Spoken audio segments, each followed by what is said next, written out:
কলিজার টুকরা যুবক, আমরাও ইমানদার, তারাও ছিল ইমানদার। হযরতে বেলালের পিঠের উপরে যখন আঘাত করে, প্রত্যেকটা আঘাতের কারণে বেলালের পিঠের চামড়া ওই বেতের ছড়ির সাথে টাস করে উঠে চলে আসে। বেলালের পিঠের থেকে ফিনকি দিয়া রক্ত বাইর হইতেছে প্রত্যেকটা আঘাত করে। আর বেলাল ডাক দিয়ে কয়, আহা আহা আহা। উমাইয়া নির্যাতনের স্টিম রোলার আরো বাড়িয়ে দিল, বেলালকে কোনোভাবেই থামাইতে পারে না। উমাইয়া চিন্তা করেন, আমার গোলাম যদি আমার কথা না শুনে, মানুষ কেমনে আমাদের কথা শুনবে? আবু জেহেল, উতবা, শাইবাকে একত্রিত করা হলো। আমার গোলামের এত বড় সাহস, মুহাম্মাদের কালেমা পড়েছে। আবু জাহেল বলে, এখনো সময় আছে, ফিরে আয়, এখনো সময় আছে, ফিরে আয়, ফিরে আয়। আবু জাহেল, বেলাল ডাক দে বলে, আবু জাহেল, তুমি যতই চেষ্টা করো আমাকে ঈমান থেকে বিন্দু মাত্র হটাইতে পারবা না। হযরতে বেলাল যখন এই কথা বলে, আবু জেহেল বলে, এই নির্যাতনে তার হবে না। মক্কার কয়েকজন দুষ্টু ছেলেদেরকে একত্রিত করা হলো। ডাক দে বলে, গরুর গলায় যেমন রশি বাঁধে, ছাগলের গলায় যেমন রশি বাঁধে, হযরতে বেলালের গলার ভিতরে এরকম একটা রশি পেঁচায়া, রশির আগাটা দুষ্টু ছেলেদের হাতে দিয়া ডাক দে বলে, বেলালকে হ্যাসকা টান দিয়া জমিনের ভিতরে ফালায়া দিবি। মক্কার চতুর্দিকে অলিতে গলিতে ওই যে পাথরের টুকরা উপর বকো হয়ে আছে, ওই পাথরের টুকরার ভিতরে টানবি আর বলবি, কালেমা সার নতুবা নির্যাতন চলবে, কালেমা সার নতুবা নির্যাতন চলবে। উমাইয়ার ওই দুষ্টু ছেলেরা হযরতে বেলালের গলার ভিতরে রশি বাঁধিয়া হেসকা টান দিয়া জমিনের ভিতরে ফালায়া মক্কার অলিতে গলিতে টানে। আর বেলাল ডাক দিয়ে কয়, আহাদ আহাদ আহাদ। সন্ধ্যাবেলায় যখন নিয়ে আসে, তাকায় দেখে বিলাল যে জামাটা ছিল, জামাটার এমন কোনো জায়গা নাই যেই জায়গাটা ছিঁড়তে বাকি আছে, পুরা শরীরটা রক্তে লাল হয়ে গেছে। আর বেলাল কোন রকম জিহ্বা নাড়ায় আর ডাক দে বলে, আহাদ আহাদ আহাদ। আবু জাহেল বলে, হবে না, হবে না, হবে না,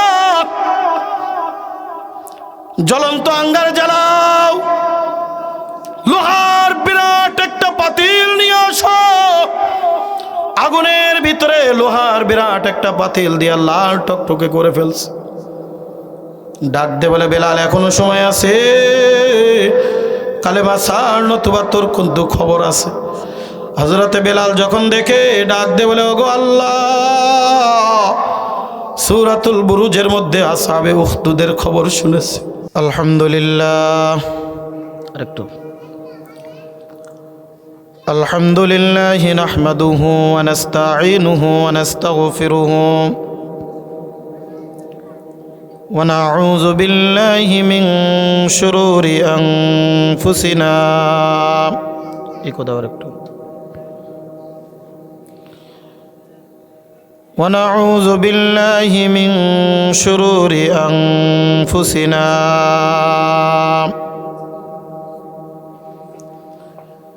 ومن سيئات أعمالنا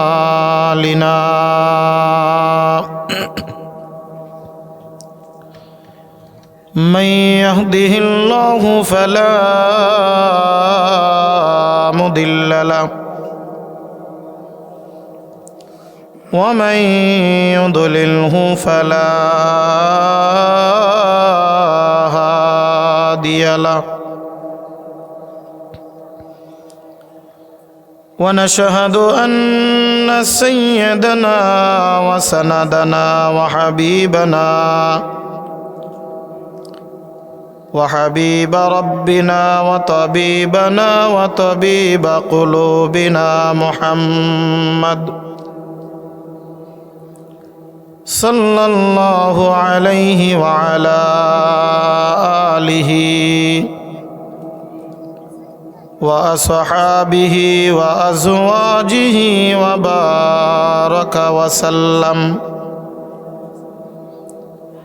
وبارك وسلم تسليما كثيرا كثيرا.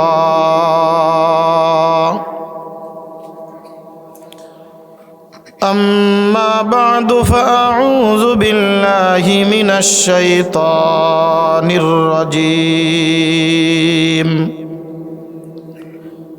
بسم الله الرحمن الرحيم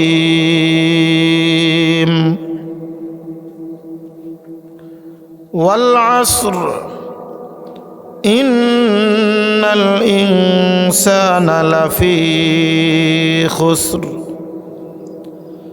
إلا الذين آمنوا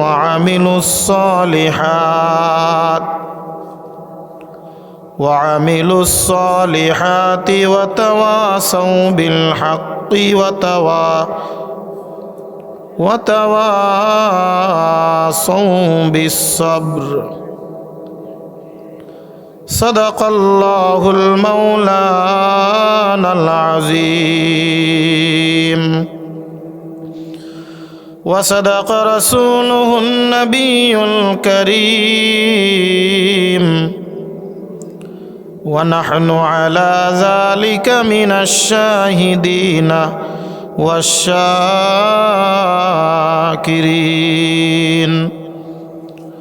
والحمد لله رب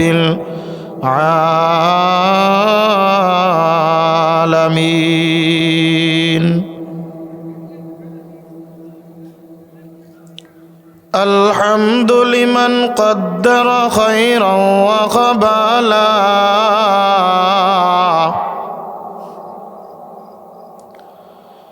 الحمد لمن قدر خيرا وقبلا والشكر لمن صور حسنا وجمالا لا ضد ولا ند ولا حد لمولاه لا ضد ولا ند ولا حد لمولاه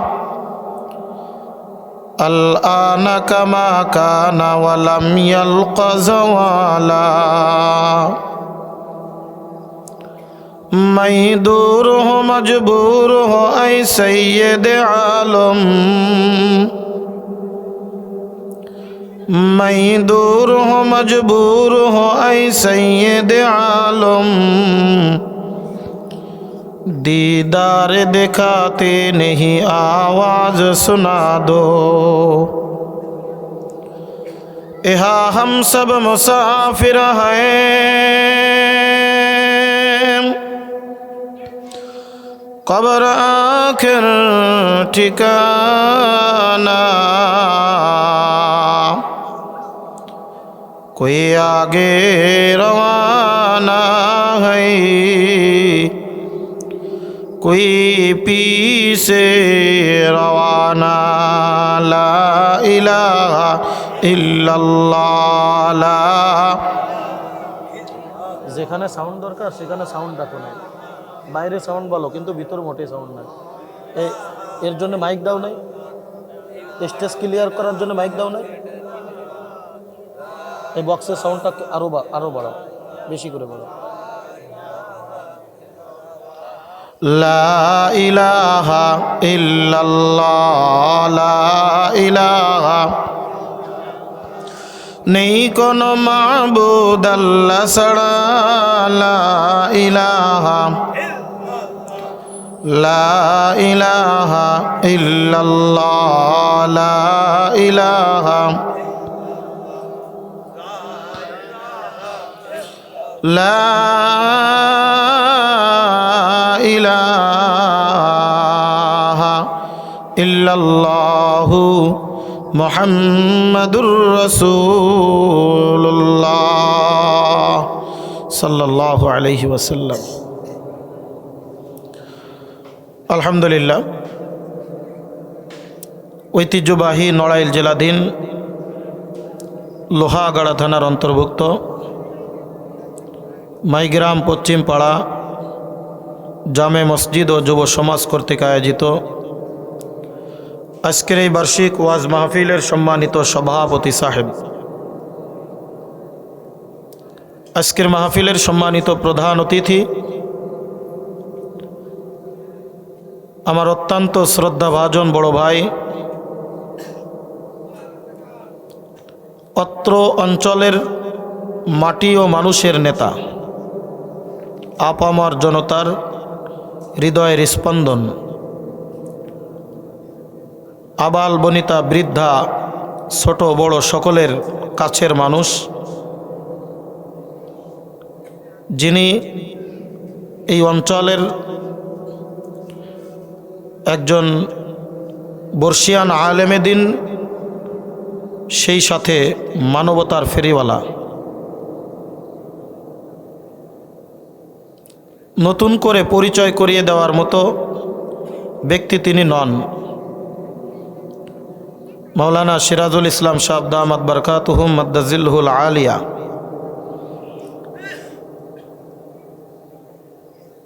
আমি কেবলমাত্র ওযু করে আসলাম,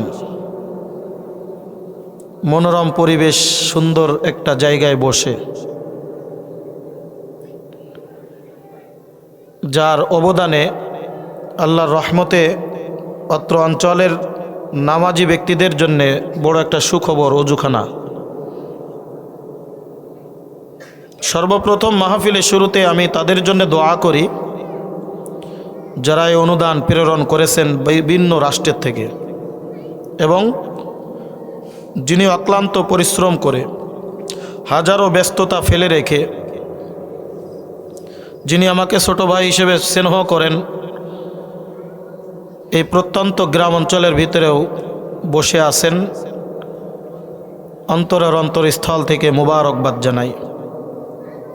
আপনারা খুশি না বেজার? শুকরিয়া জ্ঞাপন করি সেই মহান মালিক রব্বুল আলমিনের আলিশান দরবারে, যে মহান মালিক রব্বুল আলমিন আমাদেরকে এই কঠিন শীতকে উপেক্ষা করে অত্র এলাকার লক্ষ কোটি মানুষের থেকে ছাঁটাই করে বাছাই করে আমাদের যাদেরকে এখানে আসার মতো তৌফিক দান করেছেন, সেই মহান মালিক রব্বুল আলমিনের আলিশান দরবারে আমরা সকলেই প্রাণ খুলে শুকরিয়া জ্ঞাপন করি, বলি আলহামদুলিল্লাহ। এবছরে মনে হয় প্রথম এই কয়জন লোক নিয়ে বসে আছি। বর্তমান তো বাংলাদেশের জমিন উর্বর,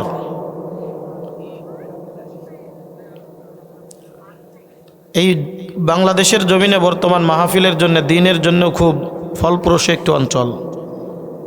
হাজার হাজার লোকের ভিড় জমে যায়।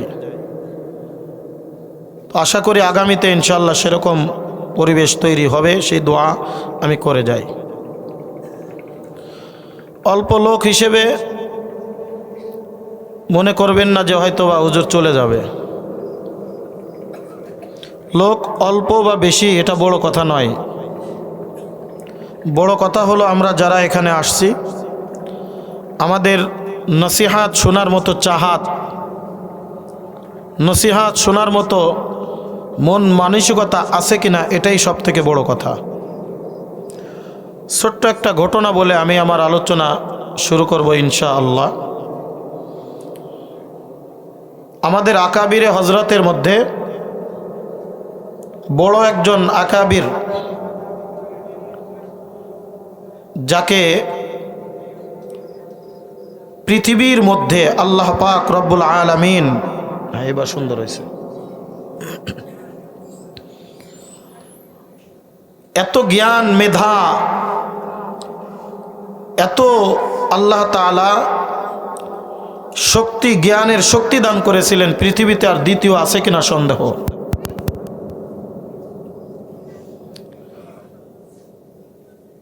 যুগশ্রেষ্ঠ আলেমে দিন ছিলেন আল্লামা আনোয়ার শাহ কাশ্মীরি রহমাতুল্লাহি আলাই।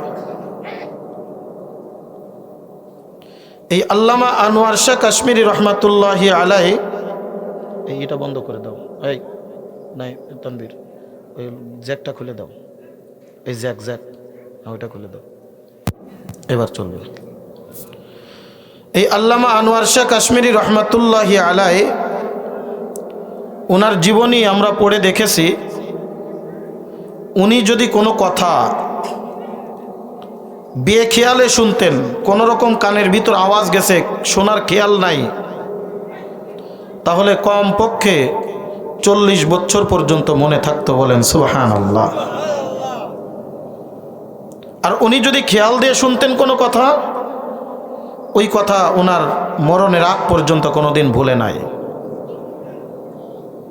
কওমি মাদ্রাসায় জামাতে হিদায়াতুন নাহুতে অর্থাৎ 9ম শ্রেণীতে একটি কিতাব পড়ানো হয়, মাসআলার একটি কিতাব, যে কিতাবের নাম হলো নুরুল ইজা। এই নুরুল ইজা কিতাব লেখার একটা পিছনে কারণ, যেটা আমরা বর্তমান পেয়েছি। উনি একবার ওনার জীবদ্দশায় মিশর ভ্রমণে গিয়েছিলেন। মিশরের বিরাট একটা লাইব্রেরি আছে, যে লাইব্রেরিতে অনেক পুরাতন পুরাতন কিতাব পাওয়া যায়। উনি সব জায়গার কিতাবগুলি খুঁজতেছেন আর দেখতেছেন। হঠাৎ করে একটা পণ্ডুলিপি যাকে বলে, পুরাতন একটা কিতাব তার সামনে আসলো, হাতে লেখা। কয়েক পৃষ্ঠা পড়ার পরে ওনার মনে ধরছে, খুব ভালো লাগছে। ওই লাইব্রেরির যিনি দারোয়ান ছিলেন, যিনি রক্ষণাবেক্ষণ করতেন, ওনাকে যে বললেন, আমি তো কিছুদিন এখানে থাকবো, এখন আমার একটু ব্যস্ততা আছে, তো আমি এই কিতাবটা সাথে করে নিয়ে যেতে চাচ্ছি, আমি আবার দেশে ফেরার আগে আপনাদের এই লাইব্রেরিতে জমা দিয়ে আমি যাব। ওই লাইব্রেরির রক্ষণাবেক্ষণকারী বললেন যে হুজুর, এখানে আপনি যতক্ষণ ইচ্ছা বসে পড়তে পারেন, এখান থেকে একটা কিতাব বাইরে নেওয়ার অনুমতি নাই। আপনি সারাদিন এখানে পড়েন, প্রয়োজনে আপনাকে আমরা খাবারের ব্যবস্থা করে দিব, কিন্তু এখান থেকে কিতাব নিয়ে যেতে পারবেন না। আনোয়ার শাহ কাশ্মীরি রহমাতুল্লাহি আলাইহির কিতাবটা মনে ধরে গেছে। উনি এক একটা নজর বুলাইছেন, 1, 2, 3, 4, 5 এভাবে পৃষ্ঠা পড়তে পড়তে পুরা যতটুক লেখা ছিল সব পড়ে ফেলছেন। নিজের দেশে আসছেন।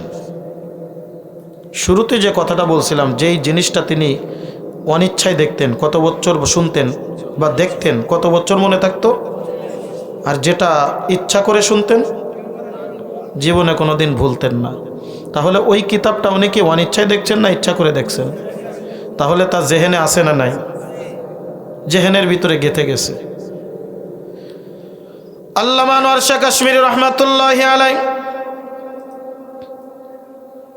নিজের দেশে এসে খাতা কলম নিয়ে ওই মিশরের লাইব্রেরির মধ্যে কিতাবটা যা দেখছিলেন, 1টা 2টা হরফ করে লেখা শুরু করে দিলেন। 1, 2, 3, 4, 5 পৃষ্ঠা লিখতে লিখতে পুরা পৃষ্ঠা তিনি লিখে ফেললেন।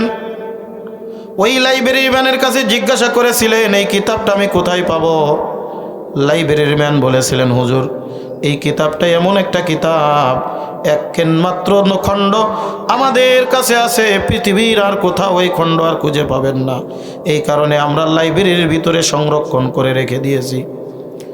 আল্লামা আনোয়ার শাহ কাশ্মীরি রহমাতুল্লাহি আলাইহি পুরা কিতাবটা লিপিবদ্ধ করে, ওই কিতাবের মধ্যে কয়েকটা জায়গায় ভুল ছিল, ওই ভুলগুলো সংশোধন করে লাল কালি দিয়ে ওই মিশর লাইব্রেরিতে রক্ষণাবেক্ষণকারীর কাছে পাঠিয়ে দেওয়া হলো।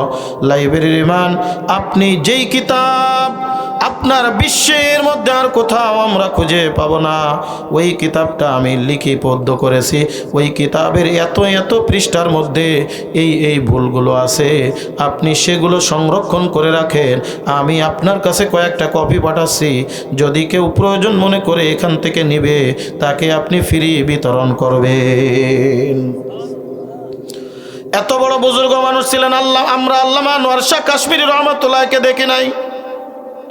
ওনার সন্তান আনজার শাহ কাশ্মীরি রহমাতুল্লাহি আলাইহিকে আমি নিজে চোখে দেখেছি। এই যশোর মনিরামপুর মাসনা মাদ্রাসায় উনি এসেছিলেন। আজ থেকে সম্ভবত 15 বছর আগে একটা সালানা জলসায় তিনি এসেছিলেন। আমরা উলামা ইকরাম ওনার সান্নিধ্য অর্জন করেছিলাম।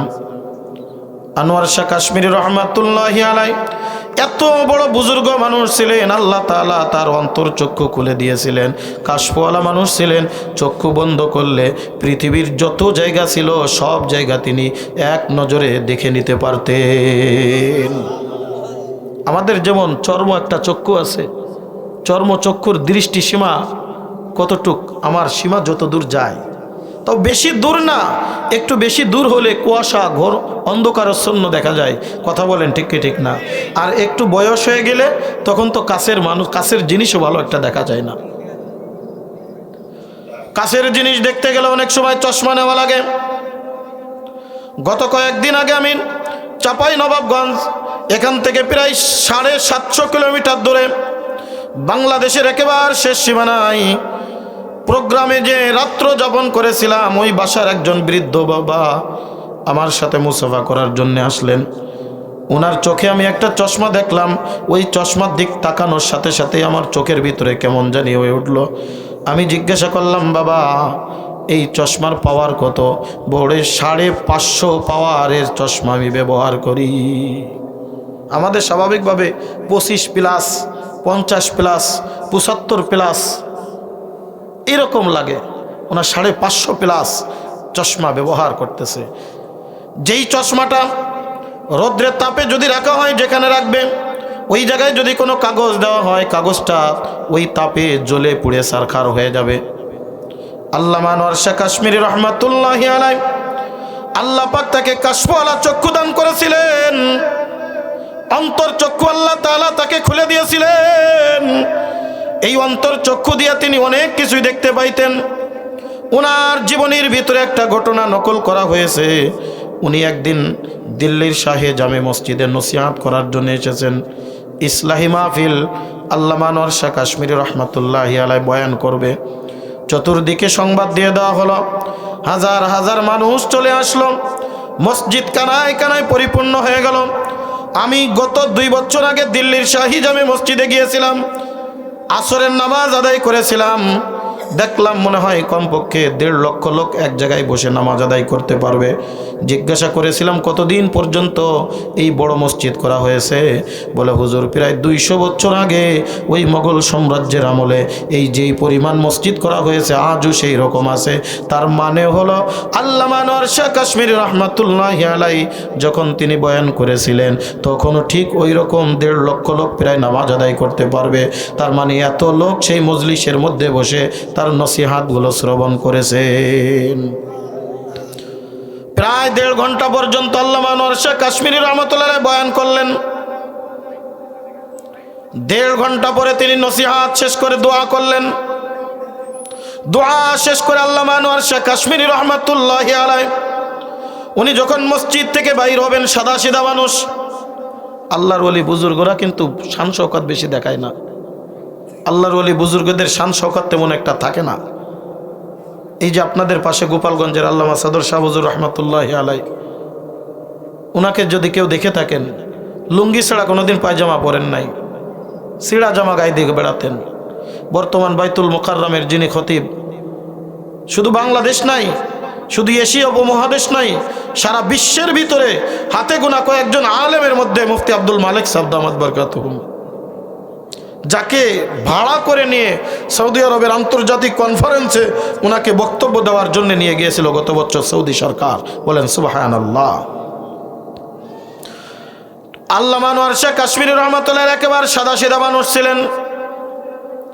লোকটা একটু বেটে প্রকৃতিক লোক ছিলেন, অর্থাৎ 4 ফুট থেকে 4 ফুট পরিমাণ উচ্চতা হবে। একজন স্বাভাবিক মানুষ প্রায় 5 ফুট থেকে 5.5 ফুট হয়, তার থেকে একটু বেটে মানুষ ছিলেন। লুঙ্গি পরে বেড়াতেন, ফাড়া একটা জামা গায়ে দিতেন, কোনো রকম মাথায় একটা টুপি দিতেন। মসজিদ থেকে বাইর হবে ঠিক এইরকম একটা অবস্থায় গ্রাম্য একজন বেদুইন বৃদ্ধ দৌড়াইতে দৌড়াইতে চলে আসছে। জিজ্ঞাসা করবে না করবে আল্লামা আনোয়ার শাহ কাশ্মীরিকে মনে করছে মনে হয় সাধারণ কেউ। ডাক দে বলে, এ মিয়া ভাই বয়ান তো হো গিয়া? বলে হ্যাঁ বয়ান তো হো গিয়া। তখন ওই বৃদ্ধ বাবা নিজের কপাল এরকম হাত দিয়া থাপড়াইতেছে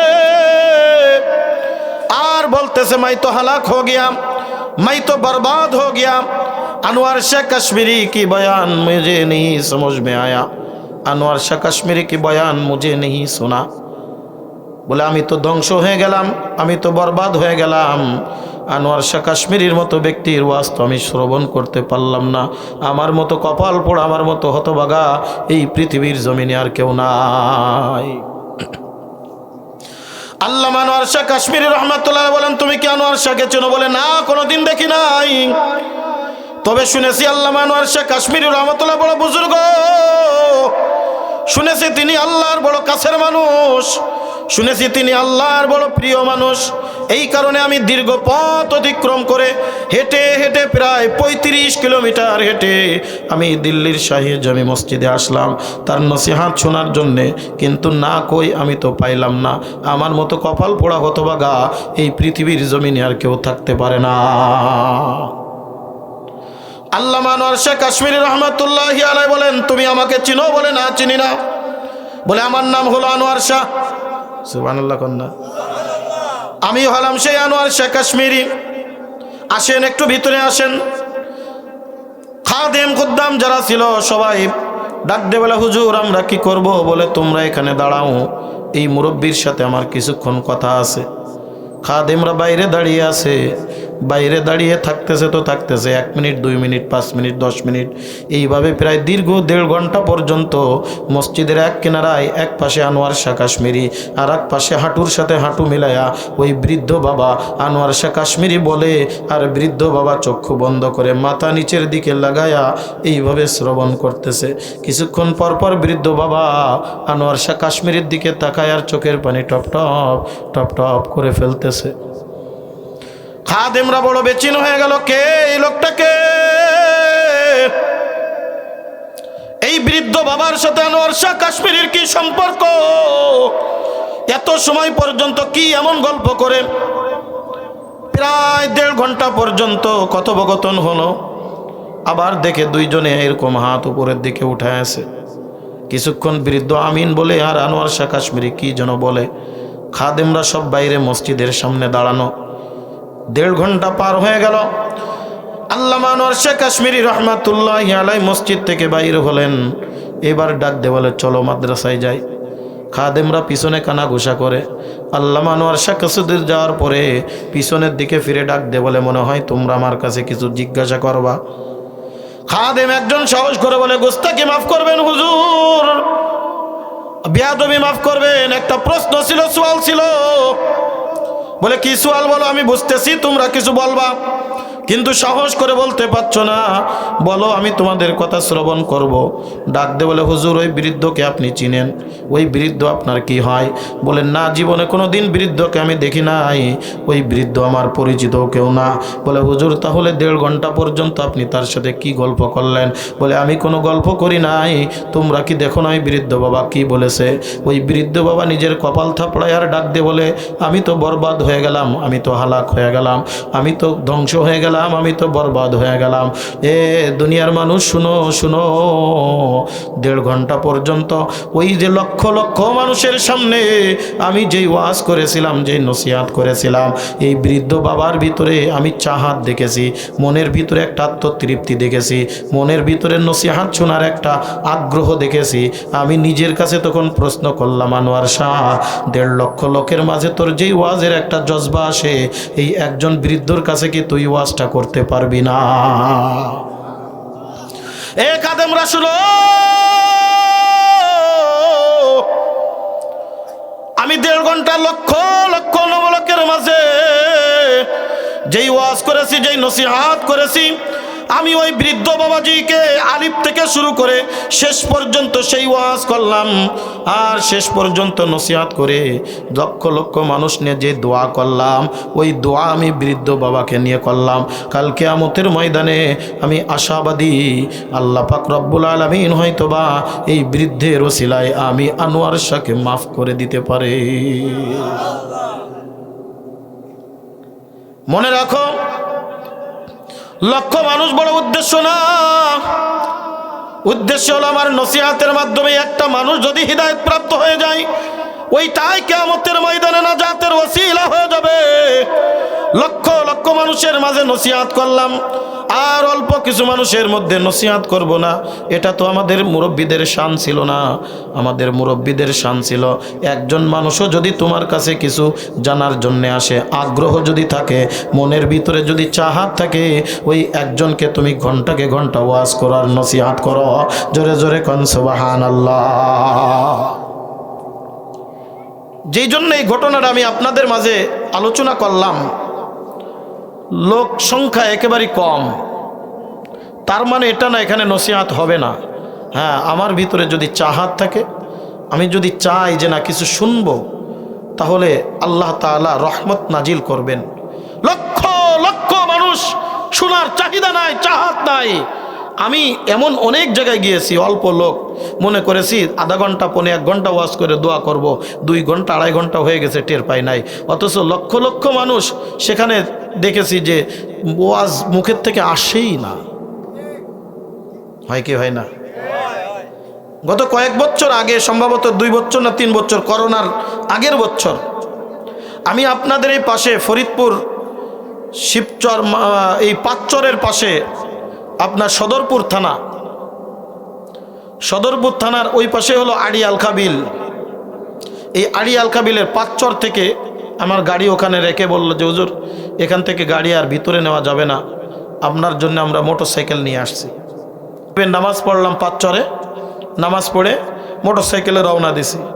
মোটরসাইকেল যাই তো যায়, ভালো রাস্তাও না, বালু প্রায় অর্ধেক মোটরসাইকেলের চাকা দেবে যাচ্ছে।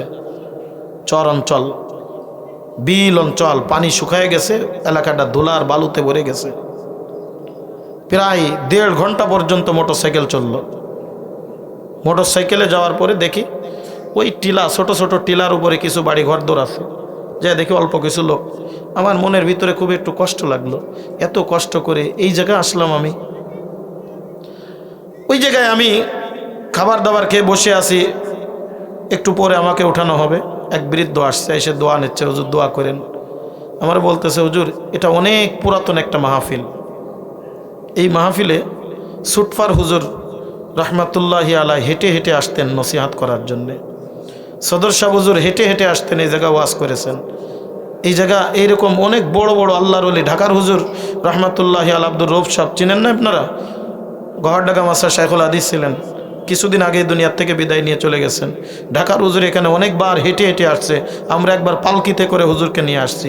তখন আমার দিলের ভিতরে আফসোস লাগলা, আমি এই কয়েকজন লোক দেখার এত কষ্ট দেখে আমি আফসোস করতেছি, অথচ আমি আসছি আলিশান একটা গাড়িতে, আমাকে মোটর সাইকেল আনা হয়েছে।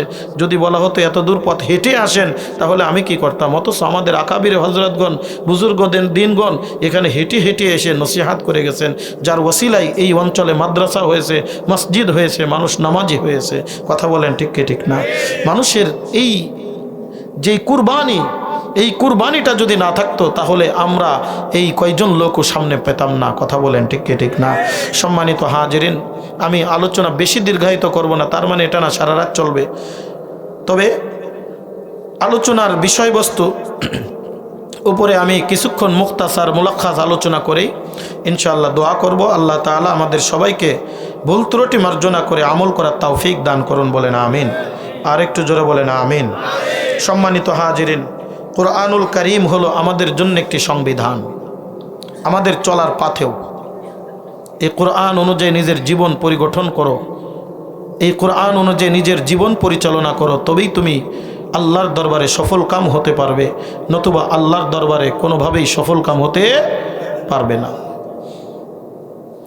আল্লাহ পাক রব্বুল আলামিন এই কোরআনুল কারীম নাজিল করেছেন আমার আপনার নবী সরওয়ারে কায়নাত, দো জাহানের বাদশা জনাবে মুহাম্মদুর রাসূলুল্লাহ সাল্লাল্লাহু আলাইহি ওয়াসাল্লামের উপরে দীর্ঘ 23টা বছর পর্যন্ত। আর এই কোরআনুল কারীমের মধ্যে কিয়ামত পর্যন্ত আনেওয়ালা সকল উম্মতের সব কিছু পরিষ্কার পরিচ্ছন্ন করে তাদের বিধান, তাদের হুকুম আহকাম, এগুলি আল্লাহ তাআলা বর্ণনা করে দিয়েছেন। আমি সেই কোরআনুল কারীমের একেবারে শেষ 30 নম্বর পারার 608 নম্বর পৃষ্ঠা 103 নম্বর সূরা। বলেন তো কোরআনুল কারীমের মধ্যে মোট সূরা কয়টা? 114টা। এই 114টা সূরার ভিতরে কিছু বড় সূরা আছে আর কিছু ছোট সূরা আছে।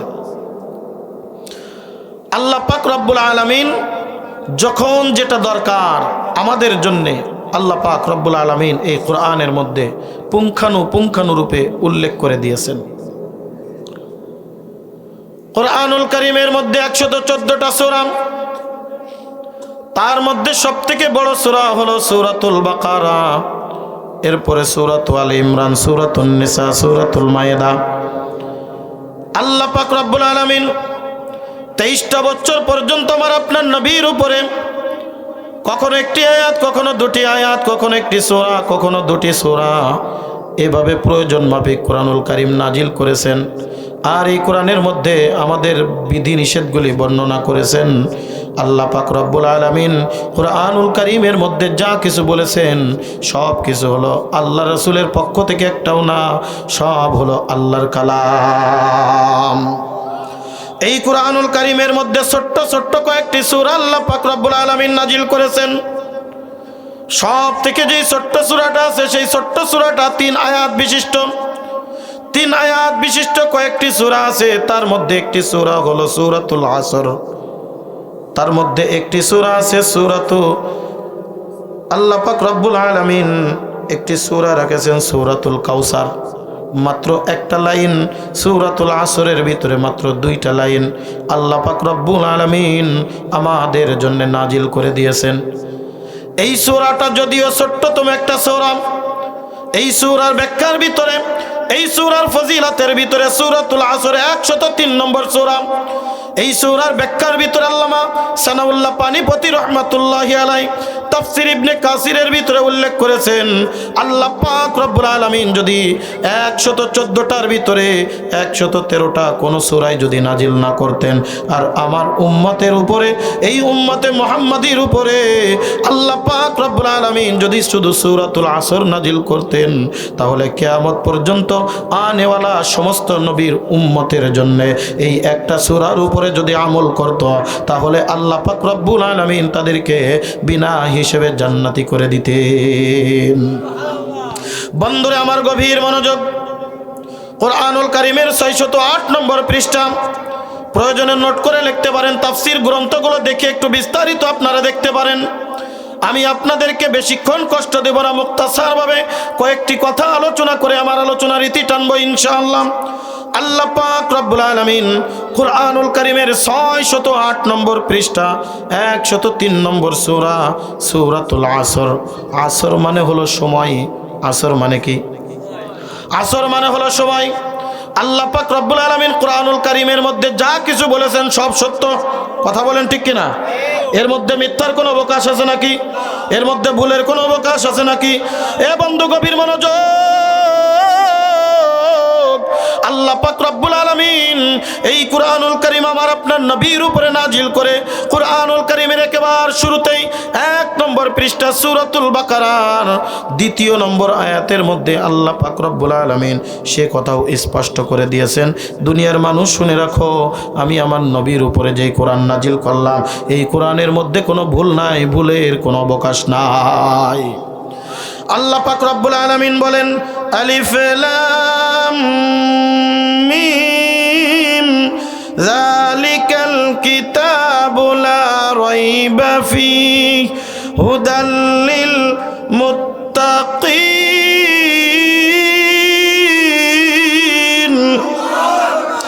আল্লাহ পাক রব্বুল আলামিন বলেন, এ দুনিয়ার মানুষ শুনে রাখো, শুনে রাখো, দুনিয়ার মধ্যে যত সাহিত্যিক তার সাহিত্যের বই লেখে, দুনিয়ার মধ্যে যত কবিতার বই লেখে, দুনিয়ার মধ্যে যত লেখক তার লেখনী লিখে, দেখবেন ওই বইয়ের ভূমিকার ভিতরে লিখে রাখে, আমার এই বইয়ের ভিতরে যদি কোনো প্রকার ভুল ভ্রান্তি হয়ে থাকে দয়া করে আমাদেরকে জানাবেন, পরবর্তী সংস্করণে সেটাকে আমরা পরিবর্তন করে দেব। জোরে বলেন কথা ঠিক কি ঠিক না? আমার আল্লাহ পাক রব্বুল আলামিন কোরআনুল কারীম নাজিল করে একেবারে শুরুতেই কোরআনুল কারীমের 2 নম্বর আয়াতের মধ্যে আল্লাহ পাক রব্বুল আলামিন ঘোষণা করে, এ দুনিয়ার মানুষ আমি আমার নবীর উপরে যেই কোরআন নাজিল করলাম, আমি আমার নবীর উপরে যেই কোরআন নাজিল করলাম, যালিকাল কিতাবু লা রাইবা ফি, এই কোরআনের মধ্যে কোনো ভুল নাই, এই কিতাবের মধ্যে কোনো সন্দেহ নাই, সন্দেহের কোনো অবকাশ নাই, এই কিতাবের মধ্যে কোনো ভুল নাই, ভুলের কোনো অবকাশ নাই। বন্ধুরে ভালো করে মনে রাখবেন, ভালো করে মনে রাখবেন, আল্লাহ পাক রব্বুল আলামিন যুগে যুগে যত নবী আলাইহিস সালাতু ওয়াস সালামদেরকে আল্লাহ পাক রব্বুল আলামিন পাঠিয়েছেন, প্রত্যেকটা নবীর মধ্যে স্পেশাল কিছু কোয়ালিটি দিয়ে রাখছেন, যেই কোয়ালিটির নাম হলো মুজিজা। কোয়ালিটির নাম কি? মুজিজা। মুজিজা বলা হয় অলৌকিক জিনিস, যেই জিনিসগুলি দুনিয়ার সাধারণ কোনো মানুষ দেখাইতে পারে না, যেই জিনিসগুলি দুনিয়ার সাধারণ মানুষ করতে পারে না, যেই জিনিসগুলি সাধারণ কোনো দুনিয়ার মানুষ তার দেখানো সম্ভব হয় না, আল্লাহ পাক রব্বুল আলামিন ওই নবীর উপরে এমন কিছু জিনিস দিয়েছে যা দুনিয়ার কোনো মানুষ দেখাইতে পারবে না। যেমন হযরত মুসা কালিমুল্লাহ আলাইহিস সালাতু ওয়াস সালামকে আল্লাহ পাক রব্বুল আলামিন হাতের ভিতরে একটা লাঠি দিয়েছিলেন, যেই লাঠিটা ছিল জান্নাতি লাঠি। হযরতে বাবা নবীনা আদম আলাইহিস সালাতু ওয়াস সালাম থেকে পর্যায়ক্রমে নবী আলাইহিস সালামের হাত বাহাত হতে হতে হযরতে মুসা কালিমুল্লাহর শ্বশুর হযরতে শুআইব আলাইহিস সালাতু ওয়াস সালামের কাছে চলে গিয়েছিল। শুআইব আলাইহিস সালাতু ওয়াস সালাম আল্লাহর নবী মুসা কালিমুল্লাহ আলাইহিস সালাতু ওয়াস সালামকে ছাগল চড়ানোর জন্য ডাক দিয়ে বলেছিল, এই লাঠিটা আমার যোগ্য উত্তরসূরির কাছে আমি দিয়া দিলাম। আল্লাহর নবী মুসা যখন দুনিয়ার ভিতরে আসে, ওই জামানার ভিতরে জাদুবিদ্যার চলন ছিল খুব। এই কারণে আল্লাহ পাক রব্বুল আলামিন আল্লাহর নবী মুসাকে ওই হাতের লাঠির ভিতরে এমন একটা মুজিজা দিয়েছিলেন, দেখা দৃষ্টিতে স্বাভাবিক একটা জাদুর মতো দেখা যাইতো। আল্লাহর নবী মুসা যখন দুনিয়ার জমিনের ভিতরে ওই লাঠিটা ছেড়ে দিতেন, লাঠি ছেড়ে দেওয়ার সাথে সাথেই বিরাট একটা আজদাহা সাপে পরিণত হয়ে যেত। সে কথাও আল্লাহ পাক রব্বুল আলামিন কুরআনুল কারীমের মধ্যে স্পষ্ট করে ঘোষণা করে দিয়েছেন। সূরাতুত তাহা কুরআনুল কারীমের 16 নম্বর পারা। কয় নম্বর? জোরে বলেন। কুরআনুল কারীমের 16 নম্বর পারা, 316 নম্বর পৃষ্ঠা, 314 নম্বর পৃষ্ঠা, সূরাতুত তাহা।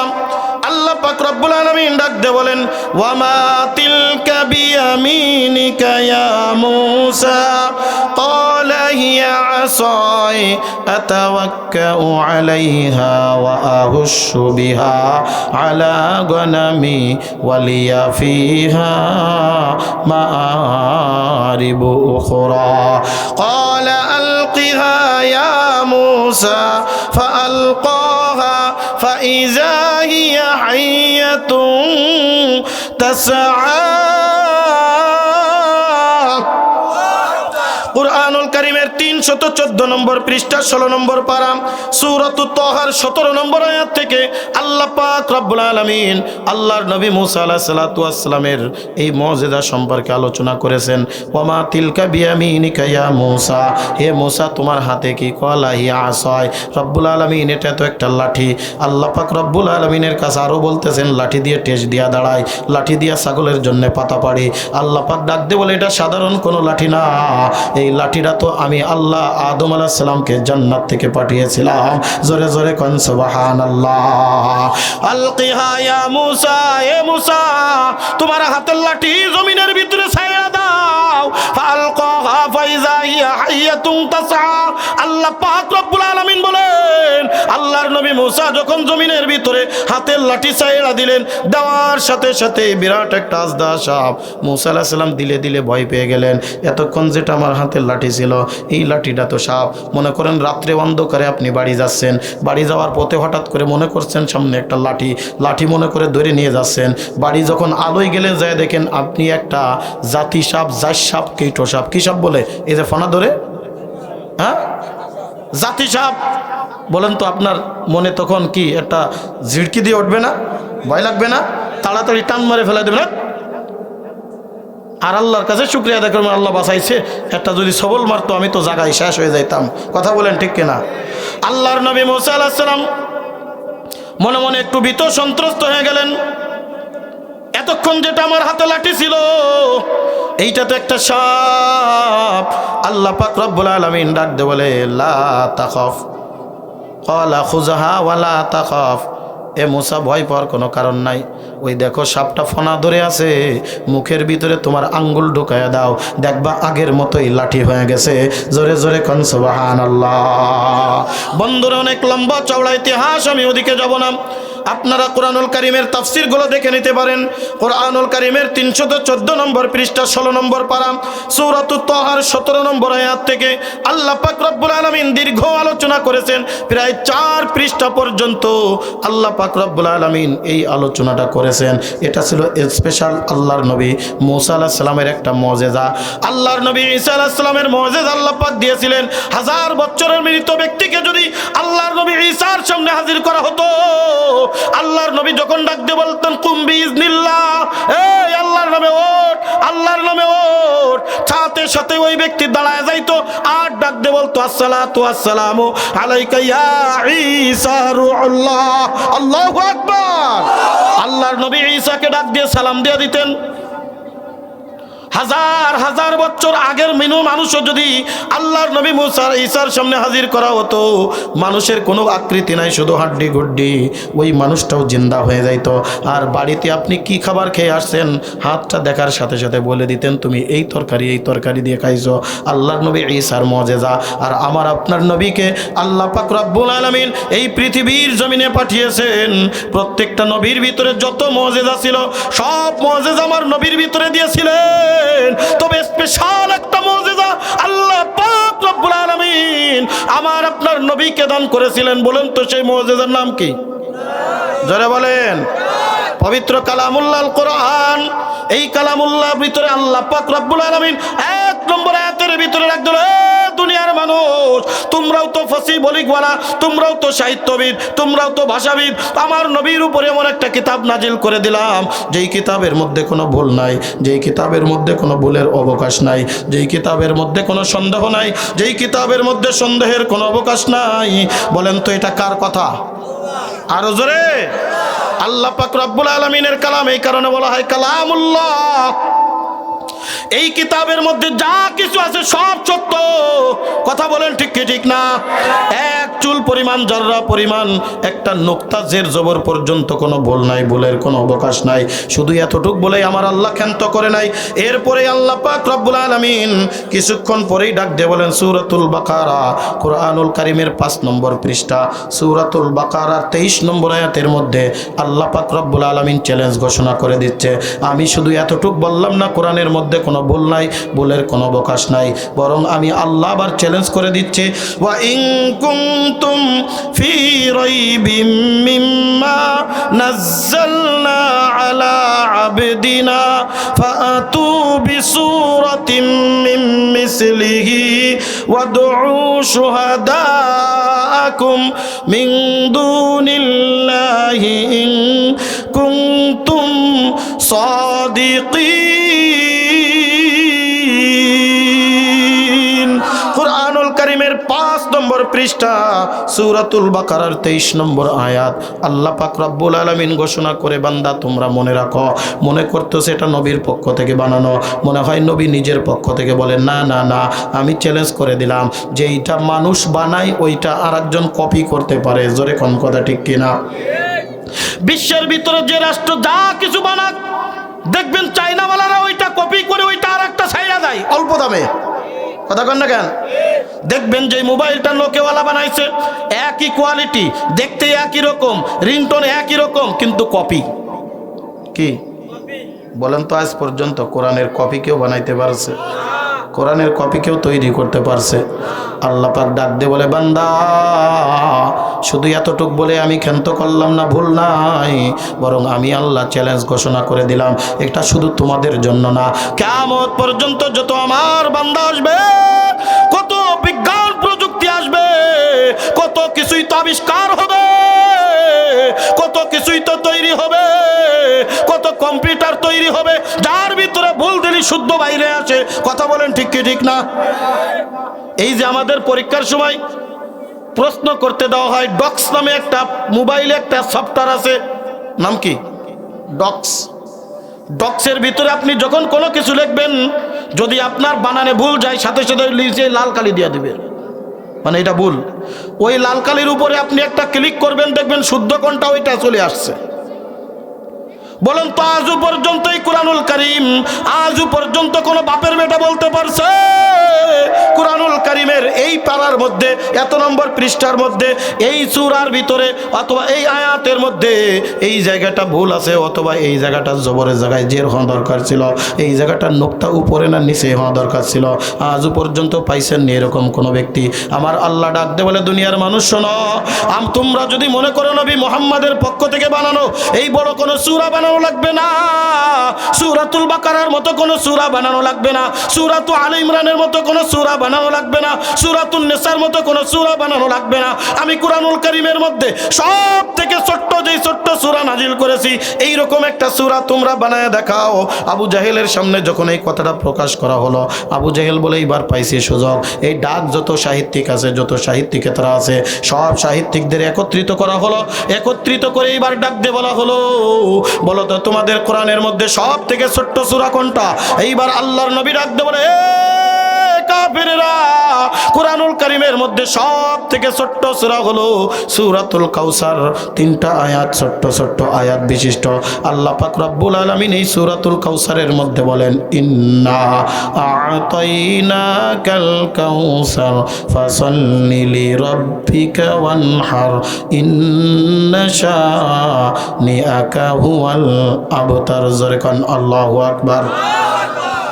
এ নড়াইলের মুসলমান গভীর মনোযোগ। আবু জাহেল সমস্ত প্রকার সাহিত্যিকদের একত্রিত করে বলে, তোমরাও বানাও, এরকম একটা আয়াত বানাও। সব সাহিত্যিকের এক জায়গায় বসে এক একজন এক একটা আয়াত বানাই, আর একজন হাসাহাসি করে, না এটা তো কোরআনের মতো হলো না, এটা তো কথার মতো হলো না, এটা তো আয়াতের মতো হলো না। সর্বশেষ ওই মজলিসের সব থেকে বড় যেই বিজ্ঞানী ছিল, সব থেকে বড় যেই সাহিত্যিক ছিল, ওই সাহিত্যিক একটা মেসরা বানিয়ে ফেলল, লাইসা হাযা কালামুল বাশার, লাইসা হাযা কালামুল বাশার। জোরে কান আল্লাহু আকবার।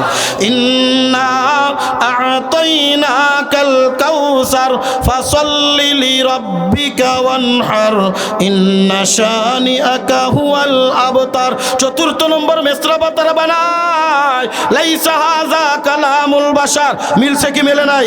কিন্তু অর্থের দিক তাকায় দেখেন, নড়াইলের যুবক, অর্থের দিকে তাকায় দেখে বলতে চায়, দুনিয়ার মানুষ শুনো, যেই কোরআনের বিরোধিতা করার জন্য আমাদেরকে তোমরা নিয়ে আসছো, কোরআনের মতো আয়াত বানানোর জন্য নিয়ে আসছো, আমরা গবেষণা করে দেখলাম, আমরা অনেক রিসার্চ করে দেখলাম, লাইসা হাযা কালামুল বাশার, এটা দুনিয়ার কোনো মানুষের কথা হইতে পারে না, এটা দুনিয়ার কোনো মানুষের কালাম হইতে পারে না, এটা দুনিয়ার কোনো মানুষের কথা হইতে পারে না। দুনিয়ার কোনো মানুষের কথা হইলে আমরা তার কপি করতে পারতাম। জোরে কন্যা সুবহানাল্লাহ। তাহলে এই কোরআন কার কথা? আরো জোরে। এই কোরআনুল কারীমের মধ্যে আল্লাহ পাক রব্বুল আলামিন 114টা সূরা নাজিল করেছেন। প্রত্যেকটা কথা বারহাক, এর মধ্যে কোনো সন্দেহ নাই। তবে বলেন তো, সত্য কথা বলতে গেলে কসম করা লাগে নাকি? লাগে? সত্য যদি আমি দিলের ভিতরে থাকি, কসম করা লাগে। আর যদি কসম করে, বুঝতে হবে খুবই গুরুত্বপূর্ণ। এখন মনে করেন আমি ওয়াজ করতেছি, ওয়াজ করতে করতে বললাম, আল্লাহর কসম আমার কথাটা শোনেন, তার মানে কি এই কথাটা খুবই গুরুত্বপূর্ণ। কথা বলেন ঠিক কিনা? বন্ধুরে আমার, কষ্ট হচ্ছে আপনাদের? হ্যাঁ, আমি আমার পক্ষ থেকে, আমার বদ অভ্যাস কি ভালো অভ্যাস জানি না, অনেক বক্তা দেখবেন এসে গজল গায়, এ করে সে করে, আমি এগুলো পারি না। কারণ ওয়াজ করে সময় পাই না, গজলটা গাবো কোন সময়? 1 ঘন্টা ওয়াজ করে, আধা ঘন্টা খুতবাই, 20 মিনিট গজল, আর কোনো রকম 2 একটা কথা কয়ে দোয়া করে চলে যায়। তাহলে মানুষ খোরাক পাইল কি? কি কথা ঠিক না? আমি যতটুক কথা বলবো ইনশাআল্লাহ কোরআন হাতে নিয়ে, কোরআনের আয়াত নাম্বার, পৃষ্ঠা নাম্বার, সূরা নাম্বার উল্লেখ করে ইনশাআল্লাহ আলোচনা করার চেষ্টা করব। আল্লাহ তৌফিক দান করুন, বলেন আমিন। কোরআনুল কারীমের 103 নম্বর সূরা, 608 নম্বর পৃষ্ঠা, আল্লাহ পাক রব্বুল আলামিন কত গুরুত্বপূর্ণ একটা সূরা নাজিল করেছেন, যেই সূরার প্রথম আয়াতের মধ্যে মাত্র 5টা শব্দ আল্লাহ পাক রব্বুল আলামিন ব্যবহার করেছেন, মাত্র 5টা অক্ষর ব্যবহার করেছেন। ওই সূরার ভিতরে, ওই আয়া অক্ষরের ভিতরে আল্লাহ পাক রব্বুল আলামিন মানব জাতির সবথেকে গুরুত্বপূর্ণ একটা বিষয়ের কসম করেছেন। কসম করার অর্থ হলে দুনিয়ার মানুষ, আমি কোরআনের মধ্যে যা কিছু বললাম, আমি কোরআনের ভিতরে যা কিছু বলেছি সব কিছু কিন্তু সত্য। কসম করলাম কেন জানো? এরপরে যেই কথাটা বলবো এই কথাটা সব থেকে বেশি গুরুত্বপূর্ণ। জোরে কোন কথা ঠিক কিনা বলেন তো? মানুষের সব থেকে গুরুত্বপূর্ণ জিনিসটা কি? সময়। কথা বলেন, সব থেকে গুরুত্বপূর্ণ বিষয়টা কি? একজন দিনমজুরি থেকে শুরু করে কোটিপতি পর্যন্ত, এমপি মন্ত্রী মিনিস্টার পর্যন্ত, আপনি যখন কোনো কিছু বলবেন, ভাই সময় পাইনি, সময় নাই, কি করব, মানুষ সময়ের দোহাই দেয় বেশি। কথা বলেন ঠিক কিনা? যারা স্কুল কলেজে পড়েছেন বা মাদ্রাসায় পড়েছেন, দেখবেন ব্যাকরণের ভিতরে ক্লাস 3 থেকে শুরু করে 5 পর্যন্ত, 6 পর্যন্ত ব্যাকরণ পড়া হয়, ব্যাকরণ, বাংলা ব্যাকরণ। এই ব্যাকরণের ভিতরে দেখবেন কিছু রচনা লিখতে দেওয়া হয়। এই রচনার মধ্যে গুরুত্বপূর্ণ একটা রচনা সময়ের রচনা। কথা বলেন ঠিক কি ঠিক না? ওই রচনার ভিতরে দেখবেন লেখা থাকে, সময় নদীর স্রোতের ন্যায় বয়ে যায়, সময় কারোর জন্য অপেক্ষা করে না। এই সময়ের গুরুত্ব সবাই দেয়, রিক্সাওয়ালা থেকে শুরু করে কোটিপতি পর্যন্ত, দিনমজুরি থেকে শুরু করে রাজা বাচ্চা পর্যন্ত, প্রত্যেকের সময়ের একটা মূল্য আছে, প্রত্যেকের সময়ের একটা দাম আছে। এই কারণে বলা হয়, বান্দা এই সময়ের বড় গুরুত্ব দাও। সময় যখন চলে যাবে, একটা সেকেন্ড আমার থেকে বিদায় নিয়ে চলে গেল, এই একটা সেকেন্ড আর কোনোদিন ফিরা পাবো না। জোরে বলেন কথা ঠিক কি ঠিক না? আমরা কথার কথা বলে থাকি, তোমার বয়স কত? বলে আমার বয়স তো 46, বয়স তো অনেক বাইরে গেছে। আসলে কি বয়স বাড়ে না কমে? কথা কন না? বয়স কমে যায়, বয়স কিন্তু বাড়ে না। আল্লাহ পাক রব্বুল আলামিন এই পৃথিবীর জমিনের ভিতরে আমাকে আপনাকে একটা নির্দিষ্ট সময় দিয়া এই পৃথিবীর জমিনের ভিতরে পাঠিয়েছে। কাউকে 10 বছর, কাউকে 5 বছর, কাউকে 1 মিনিট, কাউকে 2 মিনিট, কাউকে 50 বছর, কাউকে 100 বছর, এইরকম একটা হায়াত দিয়ে এই পৃথিবীর জমিনে পাঠানো হয়েছে। আমার থেকে একটা মুহূর্ত চলে যাবে, এই মুহূর্তটা বিদায় নিয়ে চলে গেল, এই মুহূর্ত আর জীবনে কোনো দিন ফিরে পাবো না। জোরে বলেন কথা ঠিক কি ঠিক না? এই জন্য কোন এক কবি আফসোস করে বলেছিল, আলাইতা শাবাবা ইয়াউদ, আহারে আমার যৌবনকাল যদি ফিরে আসতো। বলে না না, যৌবনকাল চলে গেলে আর ফিরে আসে না, এই যৌবনকাল কোনোদিন ফিরে আসবে না। যেই সময়টা আমার থেকে বিদায় নিয়ে চলে যায়, এই সময় কোনোদিন আর ফিরে আসবে না। এই কারণে সময়ের বড় গুরুত্ব দাও। আমরাও কিন্তু সময়ের গুরুত্ব দিয়ে থাকি। এই কারণে আল্লাহ পাক রব্বুল আলামিন এই সূরার শুরুতেই মাত্র 5টা শব্দের মধ্যে আল্লাহ পাক রব্বুল আলামিন মানুষের সবথেকে গুরুত্বপূর্ণ বিষয় নিয়ে কসম করেছেন, ওয়াল আসর, এ দুনিয়ার মানুষ শোন, আমি তোদের সামনে সময়ের কসম করলাম। কিসের কসম? সময়ের কসম করলাম। তার মানে সামনের কথাটা গুরুত্বপূর্ণ নাকি অগুরুত্বপূর্ণ? কথা বলেন। এতটা গুরুত্বপূর্ণ, আমার গুরুত্বপূর্ণ বিষয়টা নিয়ে আল্লাহ পাক রব্বুল আলামিন কসম করতেছেন। তার মানে বুঝাইতে চাচ্ছেন, দুনিয়ার মানুষ, আমি সামনের যেই কথাটা বলবো এই কথাটা তোমার কাছে বড় গুরুত্বপূর্ণ কথা। সুতরাং এই কথাটা হেলাই খেলাই শুনো না, এই কথাটা গুরুত্ব দিয়ে শোনো, এই কথাটা খেলার চলে শুনো না, এই কথাটা আগ্রহ সহকারে শোনো। এই কারণে তাফসির ইবনে কাসিরের ভিতরে আল্লামা সানাউল্লাহ পানিপতি রহমাতুল্লাহি আলাইহি বলেন, এ দুনিয়ার মানুষ, তোমরা যদি আল্লাহ পাক রব্বুল আলামিন আমাদের জন্য যদি 113টা সূরা নাজিল না করিয়া একটা মাত্র সূরা 14 নম্বর সূরা সূরাতুল আসর যদি তেলাওয়াত নাজিল করতেন, আল্লাহ পাক রব্বুল আলামিন এই পৃথিবীবাসীর জন্য যথেষ্ট করে দিতেন, আর কোন সূরার দরকার ছিল না। এই সূরার মধ্যে আল্লাহ পাক রব্বুল আলামিন প্রথমে আমাদেরকে একটু ভয় দেখাচ্ছেন। কি দেখায়? কথা বলেন। আল্লাহ পাক প্রথমে ভয় দেখাচ্ছেন। এইবার গুরুত্ব সহকারে শোনেন বাজান, সংক্ষিপ্ত আকারে মুখতাসার মুলাক্কাস ভাবে কথাগুলো বলে যাই।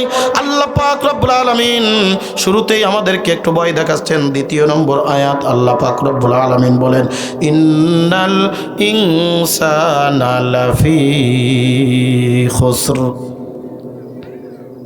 ইনসান বলা হয় যত মানুষ এই পৃথিবীর জমিনে আগমন করেছে প্রত্যেক মানুষকে, শুধু ইমানদার না, শুধু মুমিন না, শুধু আলেম না, শুধু গাইরে আলেম না, শুধু দুনিয়ার মানুষ, এই দুনিয়ার কি বলে চাষারা না, বরং আল্লাহ পাক প্রত্যেক মানুষকে, যারা মানব জাতি হিসেবে পৃথিবীর জমিনে আগমন করেছে, প্রত্যেককে উদ্দেশ্য করে বলছেন ইন্নাল ইনসানা লাফি খুসর, নিশ্চয় এই পৃথিবীর জমিনে যারাই আসবে তারাই ক্ষতিগ্রস্ত।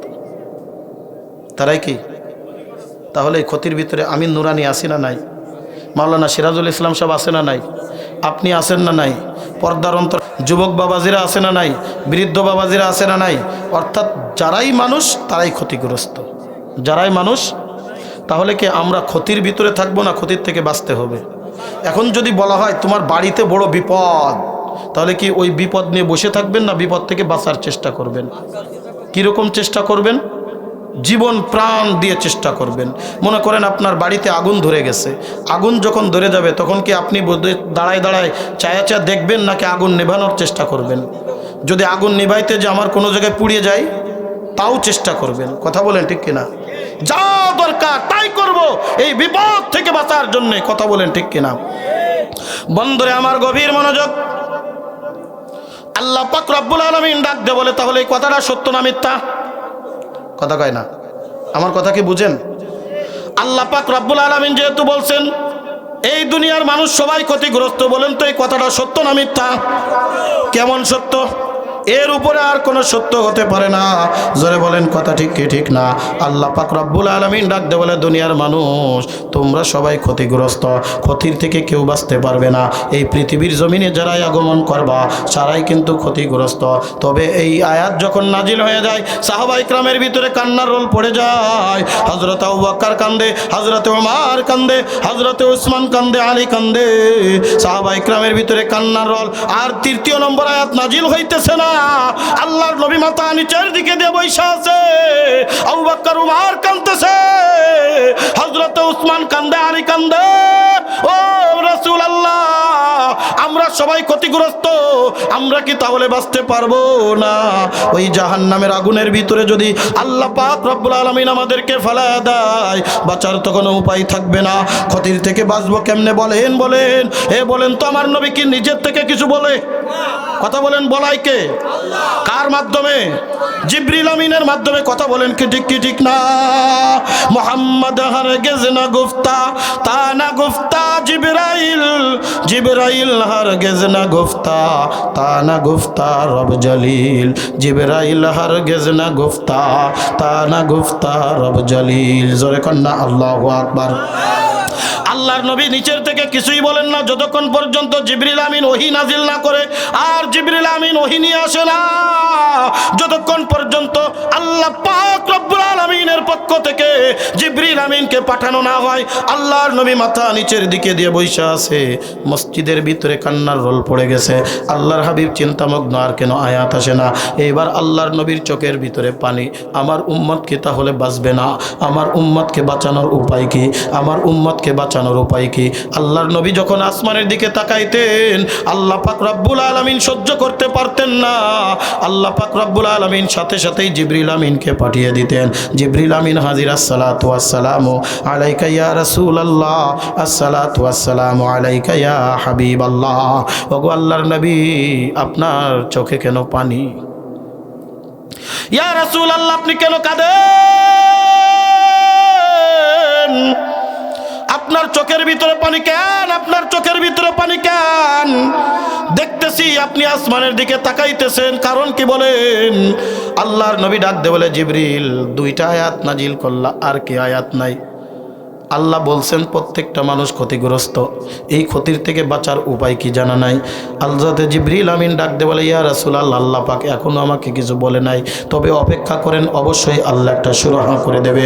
কিছুক্ষণের মধ্যে জিবরিল আমিন আবার হাজির, আসসালাতু ওয়াসসালামু আলাইকা ইয়া রাসূলুল্লাহ। জিবরিল আমিন মুস্কি মুস্কি হাসে, আমার নবী ডাক দিল, জিবরিল জিবরিল তুমি হাসো কেন, হাসো কেন? বলে পরিত্রাণের একটা সুযোগ পেয়ে গেছি। আল্লাহ পাক 3 নম্বর আয়াত নাজিল করে দিয়েছেন, জোরে কন্যা সুবহানাল্লাহ। আল্লাহ পাক রব্বুল আলামিন 3 নম্বর আয়াতের ভিতরে এই মানব জাতির ক্ষতির থেকে বাঁচার উপক্রম দিয়ে দিছে। আল্লাহ পাক রব্বুল আলামিন ডাক দিয়ে বলে, এ দুনিয়ার মানুষ ভালো করে শোনো, তোমরা সবাই ক্ষতিগ্রস্ত, কিন্তু যদি তোমরা দুনিয়ার জমিনে 4টা কাজ করে যাইতে পারো তাহলে তোমরা ক্ষতির থেকে বেঁচে যাবা। আমি আল্লাহ ওয়াদা করে দিলাম, দুনিয়ার থেকে বিদায় নিতে দেরি, আমি আল্লাহ তোমার জান্নাত পেতে দেরি করব না। বুজুর্গি কি नहीं हमको जरूरत, गुलाम अपना बना ले ऐ खुदाया, गुलाम अपना बना ले ऐ खुदाया। तू को जाओ सुन्नते अहमद को जा, बा मोहम्मद कई बुवद निस्बत तोरा, बा मोहम्मद कई बुवद निस्बत तोरा। जोरे कन्ना अल्लाहु अकबर। হযরতে জিবরিল আমিন 3 নম্বর আয়াত নাজিল করে দিলেন, নবী গো শোনো, আল্লাহ পাক রব্বুল আলামিন আয়াত নাজিল করে দিয়েছে, ইল্লাল্লাযীনা আমানু ওয়া আমিলুস সলিহাতি ওয়া তাওয়াসাউ বিল হাক্কি ওয়া তাওয়াসাউ বিস সাবর। যখন আল্লাহু আকবার। আল্লাহ পাক রব্বুল আলামিন ডাক দিল, দুনিয়ার মানুষ তোমরা যদি দুনিয়ার জমিনের ভিতরে 4টা কাজ করে যেতে পারো, আমি আল্লাহ ওয়াদা করে দিলাম তোমরা ক্ষতির থেকে বেঁচে যাবা। আর দুনিয়ার থেকে যে ক্ষতির থেকে বেঁচে যাবে, লা খাউফুন আলাইহিম ওয়ালা হুম ইয়াহজানুন। দুনিয়ায় তার কোনো ভয় নাই, দুনিয়ার তার কোনো পেরেশানি নাই, দুনিয়ার চিন্তাও মুক্ত হবে, আখিরাতের চিন্তার থেকেও মুক্ত হয়ে যাবে। জোরে জোরে কোন সুবহানাল্লাহ। বলেন তো জানা দরকার আছে না নাই? প্রয়োজন আছে না নাই? আমার আপনার এতটা প্রয়োজন, আল্লাহ পাক রব্বুল আলামিন যেই কথাটা শোনার জন্য আল্লাহ নিজেই কসম করে বলেন, দুনিয়ার মানুষ আমি যেই কথাটা বলবো গুরুত্বপূর্ণ না, কোরআনের ভিতরে যা বলেছি সব গুরুত্বপূর্ণ, তার মধ্যে বিশেষ করে গুরুত্বপূর্ণ এই কথাটা, তোমরা সবাই ক্ষতিগ্রস্ত, ক্ষতির থেকে বাইসা যাবা, 4টা কাজ করবা। 1 নম্বরে আল্লাহ পাক রব্বুল আলামিন বলেন, ইল্লাল্লাযীনা আমানু। এ দুনিয়ার মানুষ শোনো, শোনো, দুনিয়ার মধ্যে যারা ঈমান আনবে, 1 নম্বর কি? ঈমানদার। ঈমানদার হওয়া দরকার আছে না নাই? আমি যদি আপনাদের কাছে প্রশ্ন করি ভাই ঈমানদার কারা, দেখবেন আমরা হাত পা সব উঁচু করবো, হুজুর আমি ঈমানদার। দেখবেন যে লোকটা ফজরের নামাজ পড়ে নাই, নামাজ না পড়ে কনকনে শীতের মধ্যে চায়ের দোকানে বসে কষ্টে যে আরে আমি নামাজ না পড়লে কা ঈমান ঠিক আছে, কয় কিনা? কয় নামাজ পড়ে কি হবে, নামাজ পড়ে সুদ খায়, নামাজ পড়ে ঘুষ খায়, নামাজ পড়ে আকাম করে, নামাজ পড়ে এটা করে, এটা কি নামাজের দোষ না মুসল্লির দোষ? আল্লামা আশরাফ আলী থানভী রহমতুল্লাহি আলাইহি উনার জামানায়, যিনি ফকিয়ে মিল্লাত মুজাদ্দেদে জামান ছিলেন, উনার জামানায় উনি এক মসজিদে গেছেন নামাজ আদায় করতে। নামাজের সময় দেখবেন অনেক কিছু কিছু লোক আসে, যেগুলো আসে জুতো চুরি করার জন্যে, আড়াই না? কিছু কিছু লোক আছে মানে এমনিতেই পাল্টাই নাই, মানে বোঝে না, সেরকম একটা বোঝে না, পাল্টাই নেছে। আর কিছু কিছু লোক আসে জুতো চুরি করে নিয়ে চলে যায়, একেবারে নিয়ে চলে গেছে, ওর আর খবর নেই। আমি দেখি কিছু বৃদ্ধ ব্যতীত যারা যেগুলো নেয়, এগুলো নেয় হলো চুরির নিয়েতেই। কারণ আমি যে জুতোটা 1 মাস 2 মাস পাই দিচ্ছি, ও পার মধ্যে দিলেই তো টের পেয়ে যায় এটা আমার না কার কথা না। দেখবেন বাজারের মধ্যে ধরা খেয়ে গেছে 2 দিন পরে, আরে ভাই আমি তো টের পাইনি। টের পাস নাই মানে তোর জুতো তুই টের পাস না।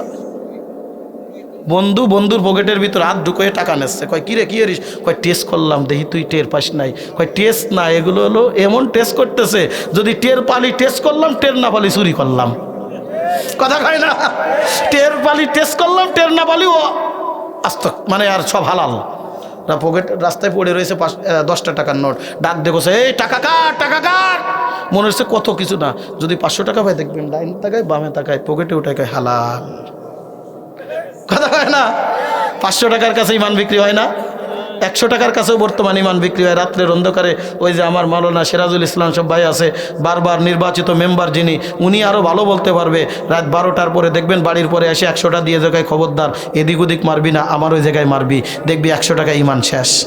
চোর গুন্ডা বদমাইশরা নির্বাচিত করেছে। আর এই যে হুজুর প্রথমে বলে গেছে না, যাদেরকে নির্বাচিত করলেন, আপনি তো আজারে দেনা তসবিহ টিপতেছেন, সুবহানাল্লাহ সুবহানাল্লাহ সুবহানাল্লাহ, আলহামদুলিল্লাহ আলহামদুলিল্লাহ আলহামদুলিল্লাহ। কিয়ামতের ময়দানে উঠা দেখবেন আপনার আমলনামায় জিনার গুনাহ, আপনার আমলনামায় সুদের গুনাহ, আপনার আমলনামায় ঘুষের গুনাহ, আপনার আমলনামায় পরের আইল ঠেলার গুনাহ, আপনার আমলনামায় রিলিফের সাইল মারার গুনাহ, আপনার আমলনামায় ওই কি বলে টিন চুরি করার গুনাহ, আপনার আমলনামায় রাস্তায় টাকা মেরে খাওয়ার গুনাহ। ডাক দিয়ে বলবেন, আল্লাহ আমি তো কোনোদিন চেয়ারম্যান ছিলাম না, মেম্বার ছিলাম না, আমি তো কোনোদিন করের মাল আত্মসাৎ করি নাই, আমি প্রত্যেক বছরে বছরে উমরায় গেছি আর বড় বড় জুব্বা কিনে নিয়ে আইছি, পাতায় বেড় টুপি মাথায় দিয়া হাজিরা দেনা তসবিহ দিবে, সকালবেলায় ফজরের সময় 1000 বার পড়েছি, সন্ধ্যাবেলা 1000 বার পড়েছি, আমি জিনা করলাম কোন সময়? আল্লাহ ডাক দিয়ে কয়, তুই করিস নাই, তুই রে বানাইছিলি সে তো করছে। কথা কয় না? তুই যারা নির্বাচিত করেছিলি সে করেছে। তুই যে একটা ভোট দিলি, ওই ভোটের কারণে সে মেম্বার হয়েছে, চেয়ারম্যান হয়েছে, ও যত টাকা মেরে খাবে তার একটা গুনার ভাগ তোর হবে। যত টাকা আত্মসাৎ করবে তার একটা গুনার ভাগ চলে যাবে আমার আপনার আমলনামায়। কথা বলেন ঠিক কি ঠিক না? এই জন্য বুঝে শুনে দিও সমর্থন, দেশের জনগণ বুঝে শুনে দিও সমর্থন। কথা বলেন ঠিক কি ঠিক না? এই জন্য আমি চাই এই নড়াইলের মধ্যে মুফতি শহীদুল ইসলামের মতো একজন ব্যক্তি চাই। কথা বলেন ঠিক কি না? মুফতি শহীদুল ইসলাম আপনাদের এলাকার কীর্তি সন্তান ছিলেন, আল্লাহ তার কবরকে জান্নাতবাসী করে দিন, বলেন আমিন। আমরা বাইরের থেকে দেখেছি। বলেন তো, এই যে আপনাদের ওজুখানাটা করে দিয়েছে, হুজুরির বাড়ি কিন্তু আমার গ্রামে, একেবারে আমার বাড়ি আর হুজুরির বাড়ি এক গ্রামে, আমার একই গ্রামে বাড়ি, আমার ভাই। হুজুরি কি দায় ঠিক গেছে আপনাকে নড়াইলে সেই কাজগুলো করে দিয়ার? ফোন দিলি ফোন ধরে না ঠিক মতো। একদিন কষি ভাই কি ব্যাপার, ফোন দিলি ফোন ধরে না। কয় ভাই কত জ্বালা তা তো বোঝো না, রাত 12টা 1টা পর্যন্ত অমুকের বাড়ি এ জায়গায় ও জায়গায় সে জায়গায় জাতি হচ্ছে। কি দায় ঠিক গেছে আপনার ওই জায়গায় যাই দিয়ার? সে যদি আজকে বাড়ি যে আরামে ঘুরে বেড়াইতো, শাহিন শাহর মতো পার উপরে পা তুলে দিয়ে, আমাদের ইউনিয়নের উলামা পরিষদের তিনি সভাপতি, এলাকার মানুষ তার মাথায় করে নিয়ে রাখতো। কি দায় ঠেকেছে আপনাদের এখানে এসেই করবে কেন? বলে দায় ঠেকেছে ওলামা ইকরাম। কারণ ওলামা ইকরাম যখন নির্বাচিত হবে, ওলামা ইকরাম যখন সংসদে বসবে, মদের আইন পাস হবে না, হারাম হবে না। কথা বলেন ঠিক কি ঠিক না? যার বাস্তব নজির তো আপনাদের অঞ্চল ছিল মুফতি শহীদুল ইসলাম। ওই কাতারের থেকে টাকা আনে, দায় ঠিক গেছে শহীদুল ইসলাম, তার ছেলে তালহা হামজা দায় ঠিক গেছে আপনাদের নড়াইলে এনে দেবে। এই যে আপনাদের অজুখানাটা করে গেছে, কষ্ট করে অজু করতেছিলেন, এটা কোন দেশের থেকে আসছে? জর্ডান থেকে আসছে। ওই জর্ডানের লোকের কাছে হাত পায়ে ধরতে হয়েছে, আমার এলাকার মানুষ গরিব, তাদের জন্য একটু অজুখানা করে দেন। আমি মনে করি এইরকম আলেমকে যদি আপনারা চেয়ারম্যান হিসেবে নির্বাচিত করতে পারেন, এই অঞ্চলটা, এই লোহাগাড়ার এই কোটাকল ইউনিয়নটা, আমি মনে করি একবার সারা বাংলাদেশের মধ্যে চ্যাম্পিয়ন হয়ে রোল মডেল হবে। কথা বলেন ঠিক কিনা? আগামীতে ভাই যদি নির্বাচন করে, ইনশাল্লাহ আশা করি তাকে আপনারা পাশে চাবেন না? ইনশাল্লাহ পাশে চাবেন না? আরে যে দল করেন, একজন আলেমকে সমর্থন করতেছি। অন্তত পক্ষে আলেম জিনা করবে না, অন্তত পক্ষে আলেম পরের মাল আত্মসাৎ করে খাবে না, অন্তত পক্ষে রিলিফের চাল খাবে না, ডাল খাবে না, যা পাবে সব দেবে। কথা কন ঠিক কিনা? বন্ধুরে আমার গভীর মনোযোগ, এটা আমার আলোচনার আলোচ্য বিষয় না। কথায় কথা চলে আসলো, যার কারণে না বলে পারলাম না। আল্লাহ পাক রব্বুল আলামিন ডাক দিয়ে বলে, দুনিয়ার মানুষ তোমরা সবাই ক্ষতিগ্রস্ত, তবে ক্ষতির থেকে বেঁচে যাবে তারা, 1 নম্বরে যারা আল্লাহর দরবারে খাঁটি ভাবে ঈমান আনে। আজকে দেখবেন নামাজ পড়ে না, ইবাদত বন্দেগী করে না, তারাও দাবি করে আমরা ঈমানদার না, বাজান না।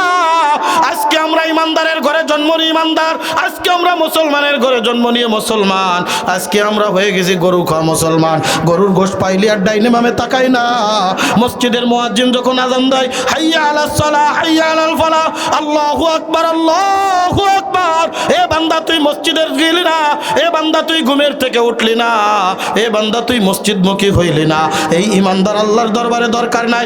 ইমাম সাহেবের কাছে জিজ্ঞাসা করলাম, হুজুর এই মহল্লার ভিতরে যে কয়জন লাগ আছে ফজরের নামাজের মুসল্লি কয়জন? ডাক দিয়ে কয়, হুজুর 5 থেকে 6 জন। মাঝে মধ্যে ইমাম মুয়াজ্জিনের একাকী পড়া লাগে। কথা কয় না? বন্ধুরে আমার, গত সপ্তাহে আমি সিলেট সফরে গিয়েছিলাম। হবিগঞ্জ পার হওয়ার পরে একটা মসজিদে আসরের নামাজ পড়বো, দেখলাম আজান হয়ে গেছে। ড্রাইভারের বললাম গাড়ি থামান। আজান মসজিদের ভিতরে ওযু করে ডুইকা দেখি একজন লোক বলে বসে আছে, কেমন জানি 2 রাকাত নামাজ পড়া হয়ে গেছে। নামাজ শেষ করে মনে করলাম সুন্নাত পড়েছে, নামাজ শেষ করে হন হন করে চলে আসতেছে। ডাক দিয়ে বললাম, ভাই আজান দিল কিরা? আর আপনি কে? বলে হুজুর আমি ইমাম, আমি মুয়াজ্জিন, আমি আজান দিছি। বললাম একা একা এখানে নামাজের টাইম নাই? কয় আছে, কিন্তু কেউ আসে না, আজান দিয়ে নামাজ পড়ে বাড়ি যেয়ে একটু গাল কাটবো। আছে না নাই? যদি সত্যিকার ইমানদার হতো মাহফিলে এই কয়জন লোক থাকতো? বলবেন যে হুজুর এলাকায় ঘনবসতি না, একটু ফাঁকা, এই জায়গা এই যুবক ছেলেরা এই জায়গায় ওয়াজ না দিয়ে গান দিত, দেখতাম কয়জন লোক হয়? হ্যাঁ, ওই লোহাগাড়াতে গাড়ি ভাড়া করে চলে আসতো, যাই যাই দেখে আসি। বন্ধুরে আমার, আল্লাহ পাক রব্বুল আলামিন ডাক দিয়ে বলে, বান্দা তুমি যদি ক্ষতির থেকে বাঁচতে চাও, তুমি যদি দুনিয়ার ক্ষতি আখিরাতের ক্ষতির থেকে বাঁচতে চাও, ওই জাহান্নামের আগুন থেকে পরিত্রাণ পেয়ে জান্নাতি বান্দা হতে চাও, 1 নম্বরে বান্দা তোমার যে আমলটা করা লাগবে, আল্লাযিনা আমানু, বান্দা তুমি আল্লাহর দরবারে খাঁটিভাবে ইমানদার হয়ে যাও। বান্দা ইমানদার কিন্তু চারটেখানি কথা না, ইমানদার যারে তারে বলে না, ইমানদার যাকে তাকে বলে না। আল্লাহ পাক রব্বুল আলামিন ইমানদার কাদেরকে বলে তাদের গুণ বয়ান করে দিচ্ছেন। আল্লাহ পাক রব্বুল আলামিন সূরাতুল আনফালের 2 নম্বর আয়াত কুরআনুল কারীমের মধ্যে আল্লাহ পাক রব্বুল আলামিন ডাক দিয়ে বলেন, ইন্নামাল মুমিনুনাল্লাযীনা ইযা যুকিরাল্লাহু ওয়াজিলাত কুলুবুহুম ওয়া ইযা তুলিয়াত আলাইহিম আয়াতুহু যাদাতুহুম ঈমানাও ওয়া আলা রাব্বিহিম ইয়াতাওয়াক্কালুন। আল্লাযীনা ইউকিমুনাস সালাতা ওয়া মিম্মা রাযাকনাহুম ইউনফিকুন উলাইকা হুমুল মুমিনুনা হাক্কান লাহুম দারাজাতুন ইনদা রাব্বিহিম ওয়া মাগফিরাতুন ওয়া রিজকুন কারীম। কুরআনুল কারীমের 178 নম্বর পৃষ্ঠা, কুরআনুল কারীমের 8 নম্বর সূরা, সূরাতুল আনফাল। যে কোরআনে যে সূরার মধ্যে আয়াত সংখ্যা আছে 75টি আয়াত, রুকু সংখ্যা আছে 10টি। আল্লাহ পাক রব্বুল আলামিন সূরাতুল আনফালের 2 নম্বর এবং 3 নম্বর আয়াতের মধ্যে খাঁটি ইমানদারের গুণ বয়ান করতেছে। বান্দা তুমি যদি আমার দরবারে খাঁটি ইমানদার হতে চাও, তোমরা 5টা গুণ দুনিয়ার জমিনের ভিতরে অর্জন করো। 1 নম্বরে বান্দা বেশি বেশি পরিমাণ আল্লাহর জিকির করো। 2 নম্বর বান্দা তুমি কোরআন তেলাওয়াত করো, নিজে পড়ো বা পড়লে তোমার ভিতরে একটা আলাদা নূর আর পয়দা হয়ে যাবে। 3 নম্বরে আল্লাহ পাক রব্বুল আলামিন ডাক দিয়ে বলেন, বান্দা তুমি সব সময় ভরসা করবে কার উপরে? ওয়া মাইয়াতাওয়াক্কাল আলাল্লাহি ফাহুয়া হাসবু।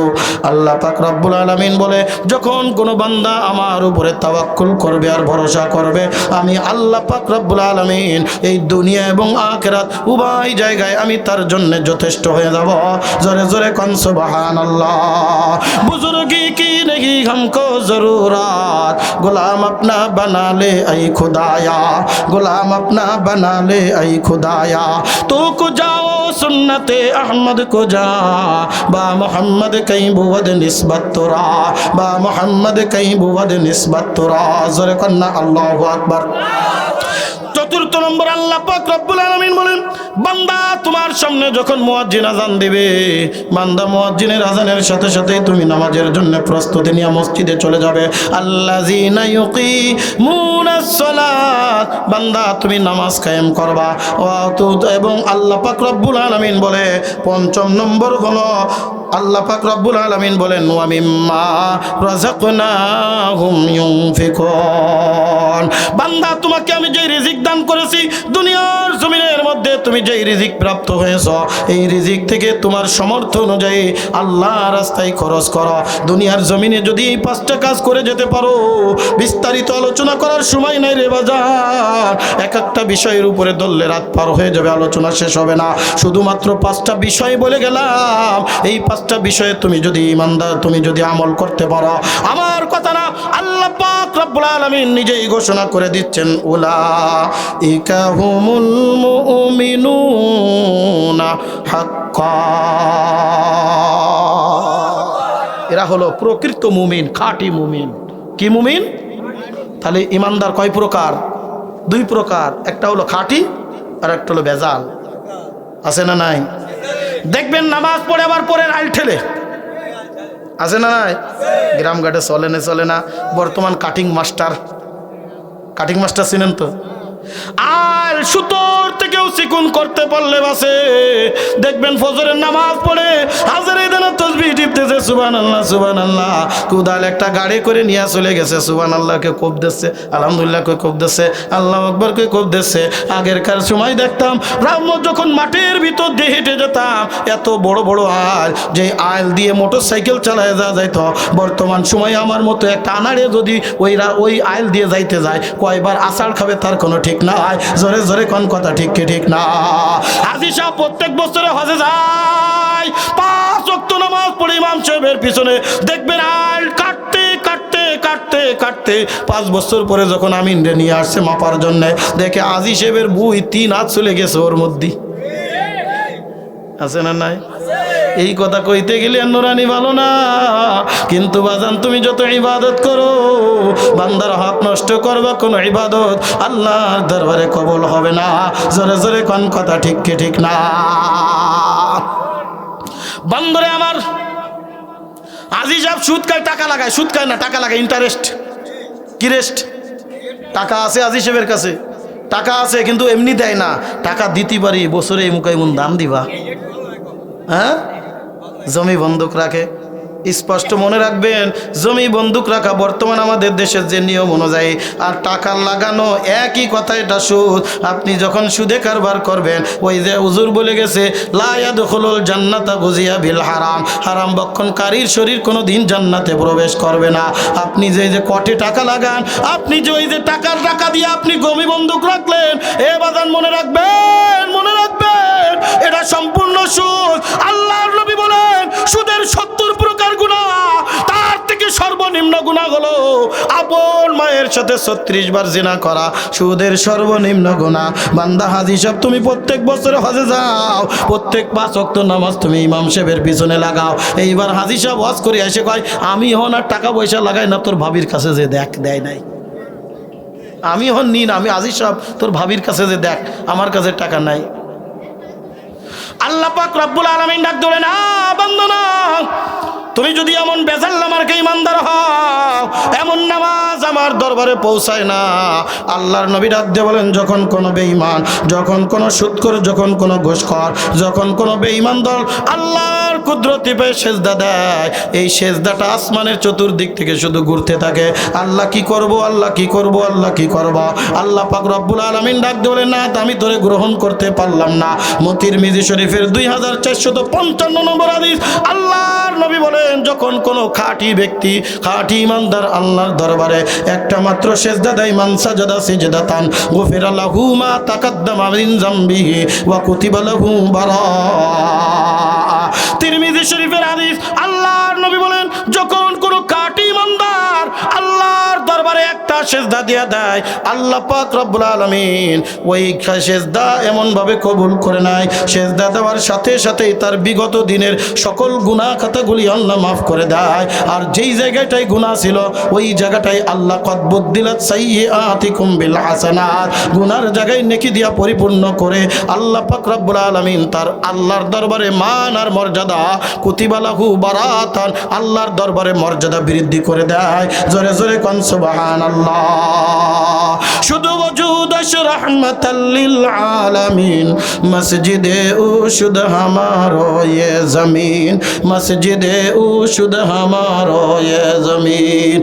अल्लाह अल्लाह क्या मुबारक नाम है, अल्लाह अल्लाह आशिकू का काम है, अल्लाह अल्लाह मुमिनू का काम है।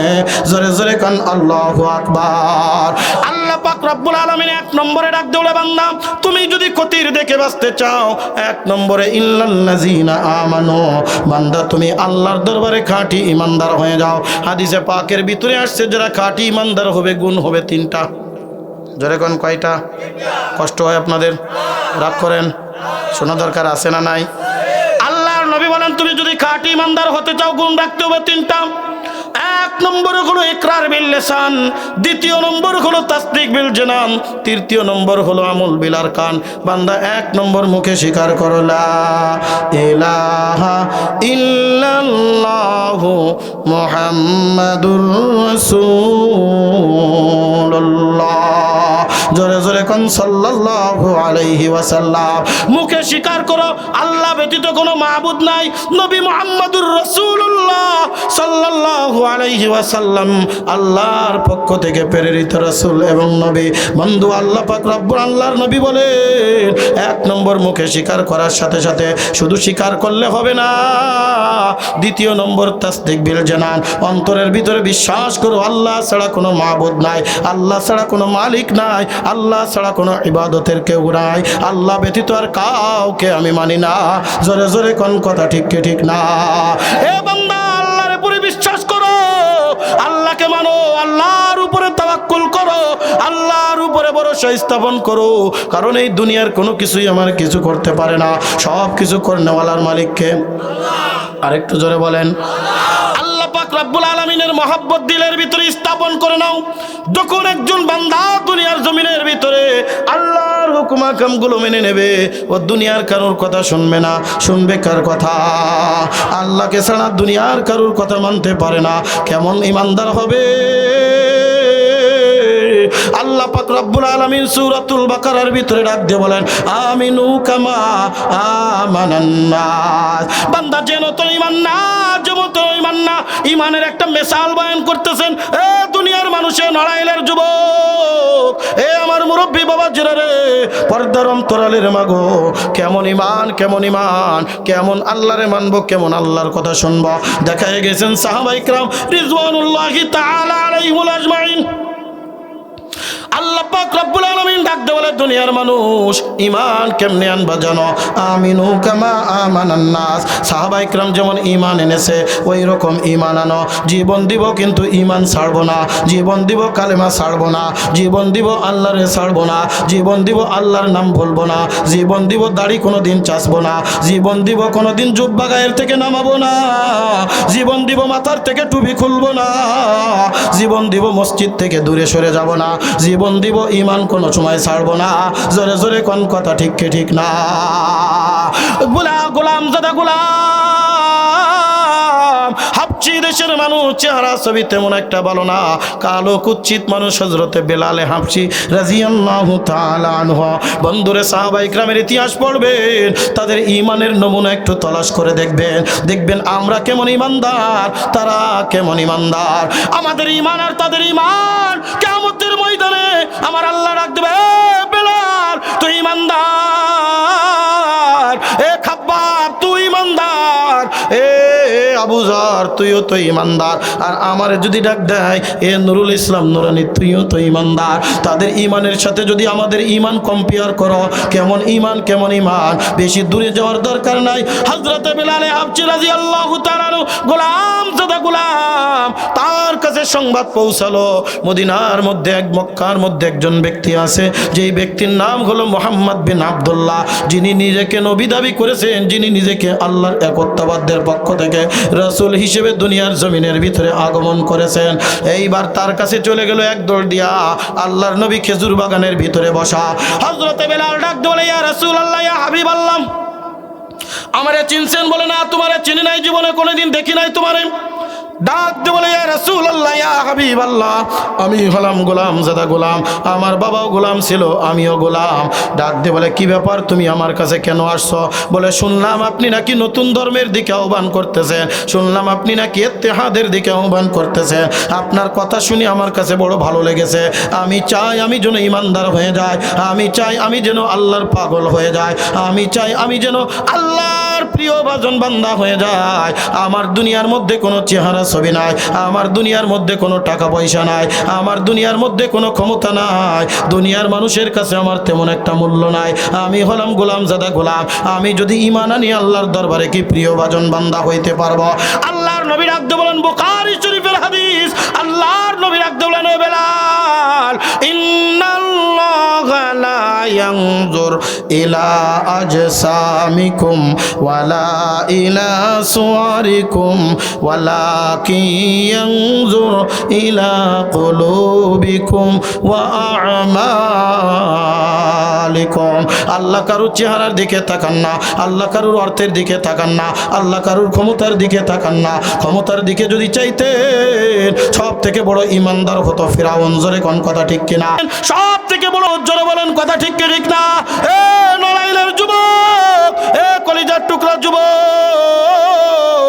এ আমার মুরব্বী বাবা জিরা রে, এ পর্দার অন্তরালের মা গো, গোলাম জাদা গোলাম আল্লাহর নবীর কাছে চইলা গেছি, ইয়া রাসূলুল্লাহ তাহলে আমাকে কালেমা পড়ায়া দিবেন। আমি যদি আল্লাহর প্রিয় ভাজন বান্দা কেমনে হব? আল্লাহর নবী ডাক দিয়ে বলেন, বেলাল আমার হাতে হাত দিয়া পড়ে নেলা ইলাহা ইল্লাল্লাহু মুহাম্মাদুর রাসূলুল্লাহ। জোরে জোরে কোন সাল্লাল্লাহু আলাইহি ওয়াসাল্লাম। হযরতে বেলাল ইমানদার হয়ে গেলেন। হযরতে বেলাল কালেমা পড়ে নিলেন। আল্লাহর নবী ডাক দিয়ে কয়, বেলাল এখনো সময় হয় না, ইসলামের কথা প্রকাশ করা যাবে না।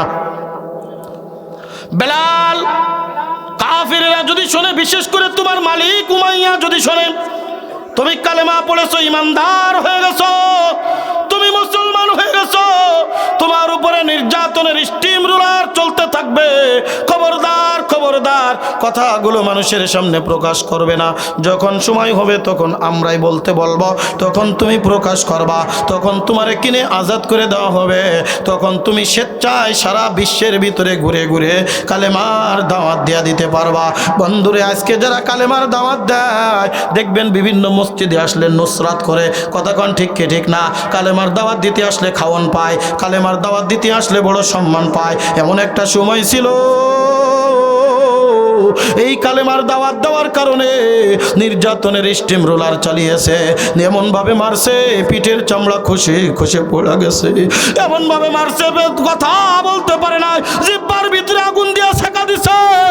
হযরতে বেলাল ডাক দিয়ে বলে, ইয়া রাসূলুল্লাহ ইয়া হাবিবাল্লাহ এমন কিছু আমল আমারে শিখায়া দেন যে আমলের কারণে আমি আল্লাহর দরবারে প্রিয় ভাজন বান্দা হইতে পারবো। আল্লাহ রাসূল কিছু আমলের কথা শিখায়া দিলেন। হযরতে বেলাল চলে গেছে, ইয়া রাসূলুল্লাহ দোয়া করবেন আমার জন্য, আমি যেন কালেমার উপরে ইস্তেকামাত থাকতে পারি, যেটা আমি মুখে স্বীকার করলাম, অন্তরে বিশ্বাস করলাম, ওইটা আমলে পরিণত যেন করতে পারি, আপনার কথা মতো যেন চলতে পারি। এ নড়াইলের মুসলমান গভীর মনোযোগ, আমি আর আপনাদেরকে বেশিক্ষণ কষ্ট দিব না রে বাজান, অল্প কিছুক্ষণের মধ্যেই দোয়া হয়ে যাবে ইনশাআল্লাহ। এ নড়াইলের কলিজার টুকরা যুবক, এ আমার পর্দার অন্তরালের মাগো, আমি শুনেছি পুরুষ যে কয়জন আছে তার থেকে 3 ডবল মহিলা। গভীর মনোযোগ, চোখের পাতাটা বন্ধ করে আলোচনাটা শুনবেন। কেমন ইমান এনেছিলেন, কেমন ইমান? হযরতে বেলাল এক দৌড় দিয়া চলে গেছে উমাইয়ার বাড়িতে। রে উমাইয়া, আমি আপনার কাছে কয়েকটি আবদার করতে চাই, রাখবেননি? ডাক দে বলে, কি আবদার করবি বল? তুই তো দীর্ঘদিন পর্যন্ত আমার এখানে গোলামি করেছ, তোর বাপু আমার গোলাম ছিল, তুইও আমার গোলাম, কোনোদিন কোনো কিছু চাস নাই, কিন্তু কি চাবি বল? ডাক দে বলে, উমাইয়া আমি একটা কথা আপনারে বলতে চাই। 1 নম্বর কথা হলো, সারাদিন আমারে দিয়ে যা করাবেন তাই করাবেন, আমি তাই করব, যা বলবেন আমি কোনো কিছুই অমান্য করব না, কিন্তু যখন রাত্র গভীর হয়ে যাবে আমারে দিয়ে দুনিয়ার কোনো কাজ করাইতে পারবেন না। আমার আল্লাহ ডাক দিয়ে বলেন, আমিনু কামা আমানান নাস, এ দুনিয়ার মানুষ সাহাবা ইকরামের মতো ঈমান আনো। কেমন ঈমান, কেমন ঈমান? হযরতে বেলাল বলে, সারাদিন আমারে দিয়ে যা করাবেন আমি তাই করব, কিন্তু মনে রাখবেন রাত্রে আমি কোনো কাজ করব না, আমাকে এই সুযোগটা একটু দেওয়া যাবে না? উমাইয়া বলে, এমনিতেই তো রাত্রে আমার কোনো কাজ নাই, যা তুই যখন আবদার করেছিস তোরে দিয়ে আর রাত্রে কোনো কাজ করাবো না। এইবার ডাক দে বলে, উমাইয়া আমার 2 নম্বর শেষ একটা আবদার আছে। বলে, কি আবদার বলো? বলে, ওই যে জঙ্গলার ভিতরে ওই যে ঝুপড়ি ঘর, একটা ছোট্ট একটা ঘর বানিয়ে রাখছেন, ওই ঘরে তো কেউ থাকে না, জঙ্গলে ভরে গেছে, পশু পাখিটি বাসা বেঁধে ফেলছে, ওই ঘরটা আমার জন্য একটু দেওয়া যাবে না? আমি একটু রাত্রে ওখানে নিরিবিলি থাকতে চাই। বলে, কেন থাকবে? আমার এত আলিশান বাড়ি থাকতে? বলে, না, আপনার আলিশান বাড়িতে থাকতে চাই না, আমার ওই ঘরের মধ্যে একটু জায়গা করে দিবেন নি? বলে, যা, ওই জায়গায় জিন ভূতের আড্ডাখানা হয়ে গেছে, সুতরাং ওই জায়গা যে আবদাত কর, যা তুই রাত্রে ওখানে থাকবি, আমার কোনো আপত্তি নাই, ওখানে আমার মূল্যবান মূল্যবান কোনো জিনিসপত্র নাই। হযরতে বেলাল সারাদিন উমাইয়ার কাজ করে রাত্র যখন গভীর হয়ে যায়, হযরতে বেলাল এইবার ওই ঘরটা পরিষ্কার পরিচ্ছন্ন করে থাকার মতো একটা জায়গা করে একটা চামড়া দিয়া যায় নামাজ ফেলায়া, যাই নামাজের উপরে বসিয়া আল্লাহ রাসূলের দেখানো নিয়ম অনুযায়ী আল্লাহর কুদরতি পায়ে সেজদায় পড়ে ডাক দিয়ে বলে সুবহান রাব্বিয়াল আলা, সুবহান রাব্বিয়াল আলা। এ দয়ার আল্লাহ, ও গো মায়ার আল্লাহ, আল্লাহু আকবার। ও গো দয়ার আল্লাহ, দয়ার মালিক, সারাদিন উমাইয়ার গোলামি করি, সারাদিন উমাইয়ার কাজকর্ম করি, আপনারে ডাকতে পারি না, আপনার নাম স্মরণ করতে পারি না রে আল্লাহ। ওগো আল্লাহ, রাত্র গভীর হয়ে গেছে, দুনিয়ার সমস্ত মানুষ ঘুমিয়ে গেছে, আমি বিলালের চোখে ঘুম না। দেখো না বেলাল, তোমার কুদরতি বে সেজদায় পড়ে গেছে, আমি তোমার বড়ত্ব বয়ান করি। আল্লাহর নবী বলেন, আমার যখন কোনো উম্মত চোখের ভিতরে পানি নিয়া লক্ষ লক্ষ গুনাহ নিয়া, এমনকি সমুদ্রের ফেনা পরিমাণ গুনাহ নিয়া যদি আল্লাহর কুদরতি বে সেজদায় পড়ে যায়, গভীর রজনীতে যদি সেজদায় পড়ে ডাক দেয় সুবহান রাব্বিয়াল আলা, আল্লাহ পাক তার জীবনের সব গুনাহ মাফ করে ওই বান্দাকে আল্লাহর দরবারে বড় মর্তবা বানায়া দেয়। জোরে কোন আল্লাহু আকবার। বুজুর্গি কি নেকি हमको जरूरत, गुलाम अपना बना ले ऐ खुदाया, गुलाम अपना बना ले ऐ खुदाया, तो को जाओ सुन्नते अहमद को जा, बा मोहम्मद कई बुवद निस्बत तोरा, बा मोहम्मद कई बुवद निस्बत तोरा, माशुकू से क्या मजा है, अल्लाहु अकबर, माशुकू से क्या मजा है, आशिकू से पूछियो, शाखे गुल में क्या मजा है, बुलबुलू से पूछियो, शाखे गुल में क्या मजा है, बुलबुलू से पूछियो। हजरत बेलाल আমার আল্লাহরে ডাকে, গোলাম জাদা গোলাম, চেহারাও ভালো না, 3.5 ফুট লম্বা, মানে একজন বাচ্চা মানুষ। গোলাম জাদা গোলাম হাবশি দেশের মানুষ। হাবশি দেশের মানুষ কেমন জানেননি? আমি একবার বিশ্ব ইজতেমায় বিদেশি ক্ষেত্রার ভিতরে নামাজ আদায় করতেছি, আমি একটু বাইসা বাইসা হাবশি এলাকার মানুষ দুইজনের পাশে একেবারে মাঝখানে দাঁড়াইছি। আমার দুই পাশে দুইজন হাবশি, আমি হলাম মাঝখানে। রুকুতে যখন গেলাম, রুকুতে যাওয়ার পরে পাশের দুইজনের পায়ের দিকে তাকালাম আর আমার পায়ের দিকে তাকালাম। আমি তো এক কালুনসি, ওই পাশে ওই পার দিক তাকানোর পরে মনে হলো ওদের ভিতরে যদি আমার বিশ্ব সুন্দরীর প্রতিযোগিতা লাগায়া দেয়, আমি মনে হয় বিশ্ব সুন্দর হয়ে যাব। এত কালো তারা, এত কালো, হাড়ির পাশা যেমন কালো, তাদের চেহারাটা কালো, যাকে বলা হয় নিগ্রো। মনে হয় মোবাইলে বা ইউটিউবে দেখছেন কি দেখেন নাই, এত কালো পৃথিবীতে আর কাউকে আল্লাহ বানায় নাই যেরকম হাবশির মানুষদেরকে আল্লাহ তাআলা বানিয়েছে। এ কলিজার টুকরা যুবক মুরব্বী বাবাজিরা রে, 1 নম্বর বেলালে হাবশি তেমন একটা লম্বা ছিল না। 1 নম্বরে তিনি ছিলেন 3.5 ফুট লম্বা, মানে একজন বেটে মানুষ। 2 নম্বর হাড়ির পাশার মতো কালো তার চেহারাটা ছিল। 3 নম্বর তার সামনের 2টা দাঁত ছিল উঁচু, কথা বললেও দাঁত বাইরায়, না বললেও দাঁত বাইরায়। নাকটা ছিল চাইনিজ মার্কা, চ্যাপটা চ্যাপটা মানুষ। এই যেই আপনার আবয়বটা দিলাম, এইরকম একটা মানুষ যদি আপনার পাশে এসে দাঁড়ায় ডাক দিয়ে বলে আপনার মেয়েকে বা আপনার বোনকে আমার সাথে বিয়া দেন, দিবেননি? কই কাইটিয়ে গাঙ্গে বাসায় দেবো, তারপরে তোর মতো লোকরে দিব না। কথা কন ঠিক কি ঠিক না? এ কলিজার টুকরা যুবক মুরব্বী বাবাজিরা রে, হযরতে বেলাল এইরকম চেহারা নিয়ে আল্লাহর দরবারে এত প্রিয় ভাজন বান্দা হয়ে গেছে। রাত্র যখন গভীর হয়ে যায়, হযরতে বেলাল আল্লাহর কুদরতি বে সেজদায় পড়ে যায়। আল্লাহর সাথে এমন একটা সম্পর্ক তৈরি করে ফেলল, আল্লাহর সাথে এমন একটা সম্পর্ক তৈরি করে ফেলল। হযরতে বেলাল যখন গভীর রজনীতে উঠা আল্লাহর দরবারে সেজদায় পড়ে যেতেন, আল্লাহ পাক রব্বুল আলামিনের আরশে মুআল্লা থেকে একটা নূরের ফোয়ারা হযরতে বেলালের ওই ঝুপড়ি ঘরের ভিতরে এসে পড়ে যেত। জোরে জোরে কোন আল্লাহু আকবার। মাশুকু সে क्या मजा है, आशिकू से पूछियो, शाखे गुल में क्या मजा है, बुलबुलू से पूछियो, शाखे गुल में क्या मजा है, बुलबुलू से पूछियो। मैं दूर हो मजबूर हो सैयद आलम, दीदार दिखाते नहीं आवाज सुना दो, दीदार दिखाते नहीं आवाज सुना दो। जन्नत दोज़ख से यार अब क्या करो, आरज़ू है मैं तुझे देखा करो, आरज़ू है मैं तुझे देखा करो। हूर गिलमन जैसे नेमत है तू, उससे नेमत दीदारे खुदाए तू, उससे नेमत दीदारे खुदाए तू। जोरे कन्ना अल्लाहु अकबर। हजरत बेलालेर घरेर ভিতরে নূরের ফোয়ারা বিছায়া দিছে। বন্ধুরে আমার গভীর মনোযোগ, দীর্ঘদিন অতিক্রম হয়ে গেল। হঠাৎ করে গভীর রজনীতে উমাইয়ার আর একজন গোলাম কি কারণের জন্য বাইরে উঠে আসলো। তাকায় দেখে কিরে এত আলো কেন, জঙ্গলের ভিতর থেকে এত আলো কেন। তাকায় দেখে বেলাল যেই ঘরের ভিতরে থাকে ওই ঘরের ভিতরে কোথা থেকে যেন একটা আলো আসতেছে। আস্তে আস্তে হাঁটি হাঁটি পা পা করে বেলালের বেড়ার ফাঁক দেওয়া যখন তাকায়ছে, তাকায় দেখে মক্কার নবী মুহাম্মদ যেরকম ভাবে মাথাটা মাটির সাথে নত করে দেয়, হযরতে বেলাল ঠিক ওই রকম মাথাটা মাটির সাথে নত করে দিল। ডাক দে বলে, উমাইয়া জানো আপনার বেলাল মনে হয় মুসলমান হয়েছে, আপনার বেলাল মনে হয় ঈমান এনেছে, আপনার বেলাল মনে হয় মুহাম্মাদের কাছে গিয়েছে। উমাইয়া ডাক দে বলে, আমারও সন্দেহ লাগতেছিল, কয়েকদিন পর্যন্ত আমি দেখি বেলালের অবস্থা তেমন একটা ভালো না। গুনগুন গুনগুন করে কি জানি বলে কি জানি বলে। একজন বান্দার ভিতরে যখন ঈমানের নূর চলে আসে, একজন বান্দা যখন আল্লাহর পাগল হয়ে যায়, ও হাঁটতে চলতে ফিরতে বলে আল্লাহ, ও শুয়ে থাকলেও বলে আল্লাহ, কাজকর্মের ভিতরেও থাকলে বলে আল্লাহ। কথা বলেন ঠিক কি ঠিক না? এ কলিজার টুকরা যুবক মুরব্বী বাবা জিরা রে, এ নড়াইলের পর্দার অন্তরালের মাগো। উমাইয়া ডাক দে বলে, কি ব্যাপার, তুমি কি দেখছো বলো। বলে, আপনি চোখে দেখবেন, আমার কথা শুনবেন না, চলেন দেখব। তাকায় দেখে বেলালের ঘরের ভিতরে নূরের ফোয়ারা। বেলাল মুহাম্মাদের মতো মাথাটা মাটির সাথে নত করে দিয়েছে।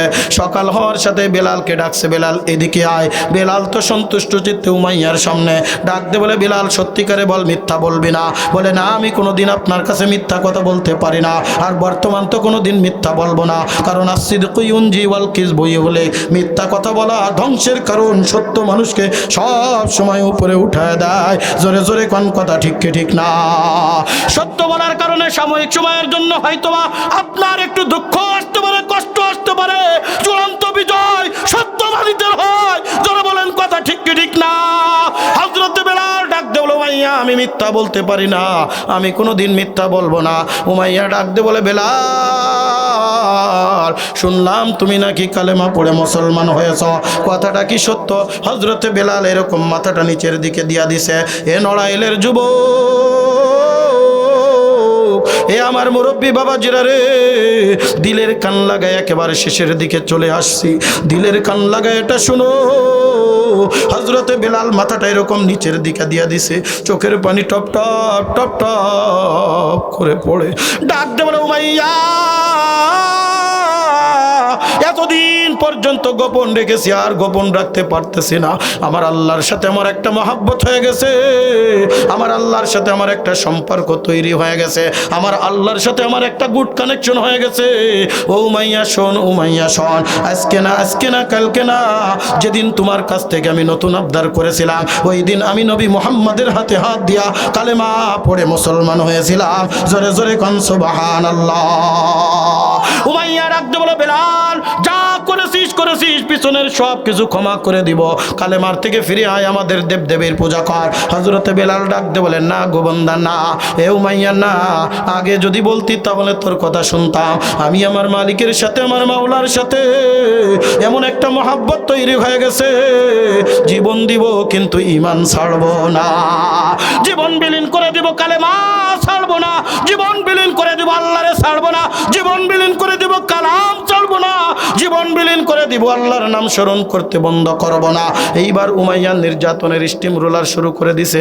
কেমন ঈমান, কেমন ঈমান, আমিনু কামা আমানান নাস। সাহাবায়ে কেরাম যেমন ঈমান এনেছে, কেমন ঈমান রে বাজান।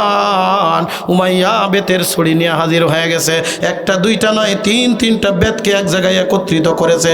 আপনারা দেখেছেন কিনা জানি না, ছোট্টকালে যখন আমরা মাদ্রাসায় পড়তাম, যেই ছেলেটা সব থেকে বেশি দুষ্টু থাকতো, ওই ছেলেকে শায়েস্তা করার জন্য মাঝে মধ্যে দেখতাম হুজুররা দুই তিনটা বেত এক জায়গায় করে একবার বান্দা আগার থেকে ছড়িটা এরকম বাইর করে করে রেখা পিটান দিত, একটা লাগতো 3 জায়গায়। জোরে কোন কথা ঠিক কিনা? উমাইয়া বেলালকে মারার জন্য, বেলালকে নির্যাতন করার জন্য ওই রকম ভাবে গোলার চাবুককে 3টা চাবুক এক জায়গায় একত্রিত করেছে। ডাক দে বলে, বেলাল হয় কালেমা ছাড়বে না নির্যাতন চলবে। ডাক দে বলে, উমাইয়া মারতে মারতে বেহুশ করে দিতে পারো, মারতে মারতে শহীদ করে দিতে পারো, কিন্তু মনে রাখো, মনে রাখো, যেই আল্লাহরে আমি একবার চিনা গেছি, যেই আল্লাহর সাথে একটা মহব্বত হয়ে গেছে, ওই আল্লাহরে আমি কোনোদিন ভুলতে পারবো না। বেলাল এইবার চক্ষুটা বন্ধ করে ডাক দেয়, আহাদ আহাদ আহাদ। উমাইয়া বেতের ছড়ি দিয়ে আঘাত শুরু কইরা দিয়েছেন। কিতাবের ভিতরে লেখে, হেকায়েতে সাহাবা পড়ে দেখবেন, হায়াতু সাহাবা পড়ে দেখবেন। কলিজার টুকরা যুবক, আমরাও ইমানদার, তারাও ছিল ইমানদার।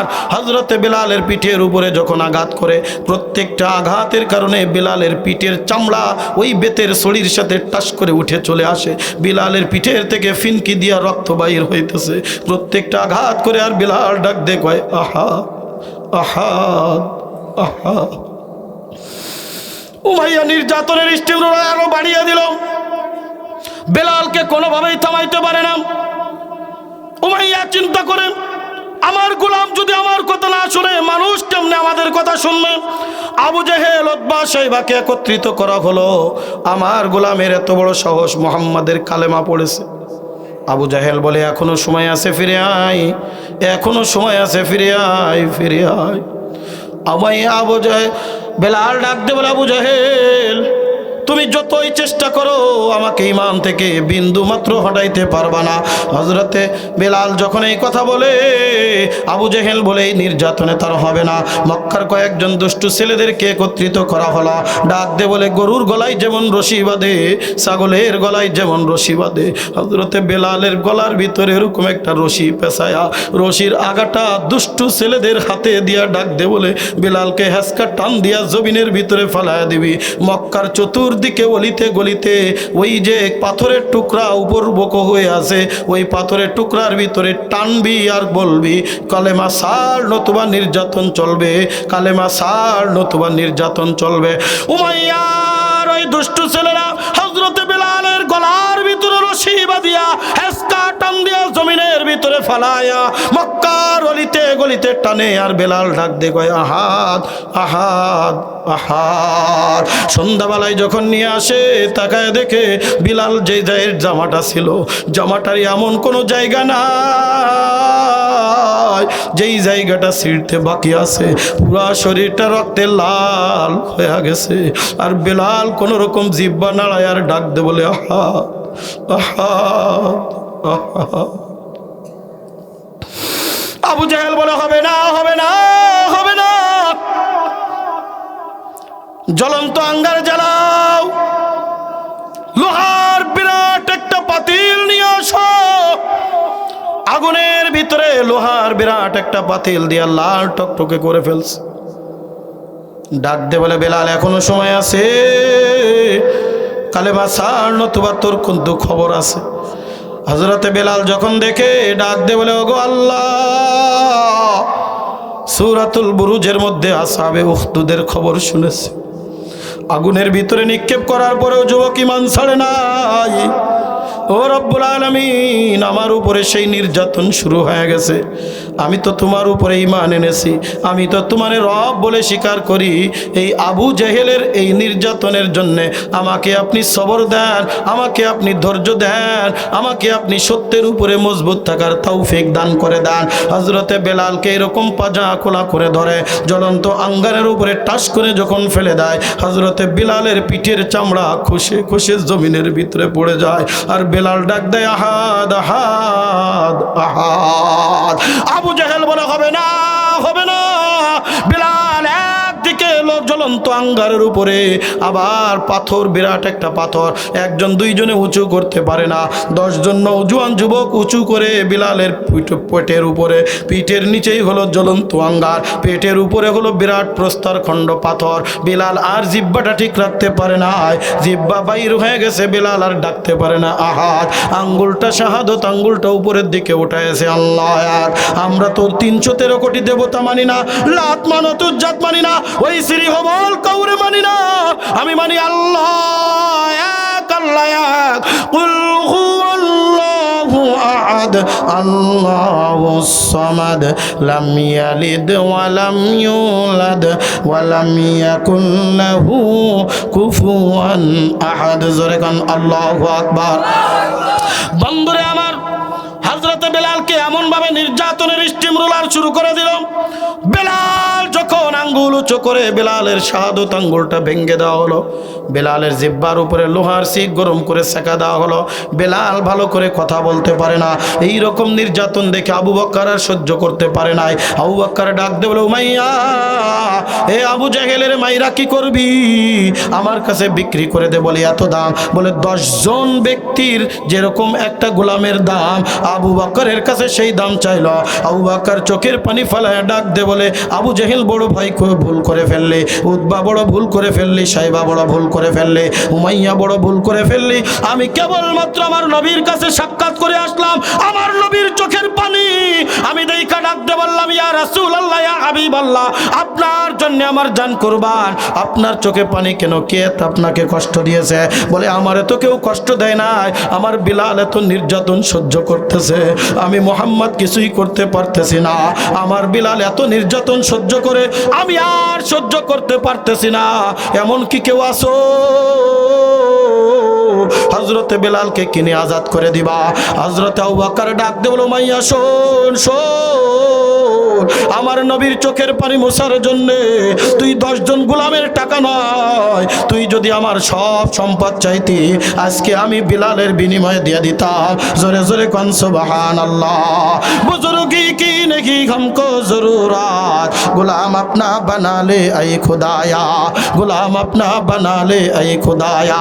কেমন আল্লাহর বুজুর্গ বান্দা হয়েছে লড়াইলের মুসলমান কলিজার টুকরা যুবক, এ আমার মুরব্বী বাবা জিরা রে, এ পর্দার অন্তরালের মাগো, ইসলামের সুদিন যখন চলে আসলো, নাজানের কি বিধান জারি হয়ে গেল, আল্লাহ রাসূল বিলালকে মুয়াজ্জিনের আজানের নির্ধারিত নিরাক করে দিল।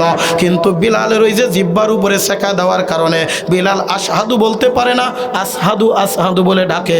হযরতে বিলালের যখন মুসলমান বেড়ে গেল, সাহাবা ইকরামের মধ্যে কানাঘুষা শুরু হয়ে গেছে। বিলালের আজান শুনে কাফেরেরা হাসাহাসি করে, এই বিলালরে মসজিদে নববীর মুয়াজ্জিন থেকে একটু বাদ দেওয়া হোক, মসজিদে নববীর মুয়াজ্জিন অন্য কাউরে করা হোক। বন্ধুরে গভীর মনোযোগ, হযরতে উম্মে মাকতুম আব্দুল্লাহ ইবনে উম্মে মাকতুম রাদিয়াল্লাহু তাআলা অন্ধ সাহাবী ছিলেন, বড় কণ্ঠওয়ালা ছিলেন, বড় সুচ্রিবান ছিলেন, কণ্ঠওয়ালা ছিলেন। সবাই বলে আব্দুল্লাহ ইবনে উম্মে মাকতুমকে একটু মসজিদে নববীর মুয়াজ্জিন নিযুক্ত করা হোক। যারা হজে গেছেন বা সৌদি আরব থাকেন, আজও দেখবেন মক্কার জমিনে, মদিনার জমিনে সকালবেলায় 2টা আজান হয়, একটা হলো তাহাজ্জুদের আজান আর একটা হলো ফজরের আজান। জোরে জোরে কোন কথা ঠিক কি ঠিক না? বন্ধুরে আমার, এশার নামাজের সময় ফয়সালা হলো। এখন যেহেতু মুসলমানের সংখ্যা বেড়ে গেছে আর বেলাল মসজিদে নববীর মুয়াজ্জিন থাকতে পারবে না, এখন থেকে বেলাল আর মসজিদে নববীর মুয়াজ্জিন হবে না।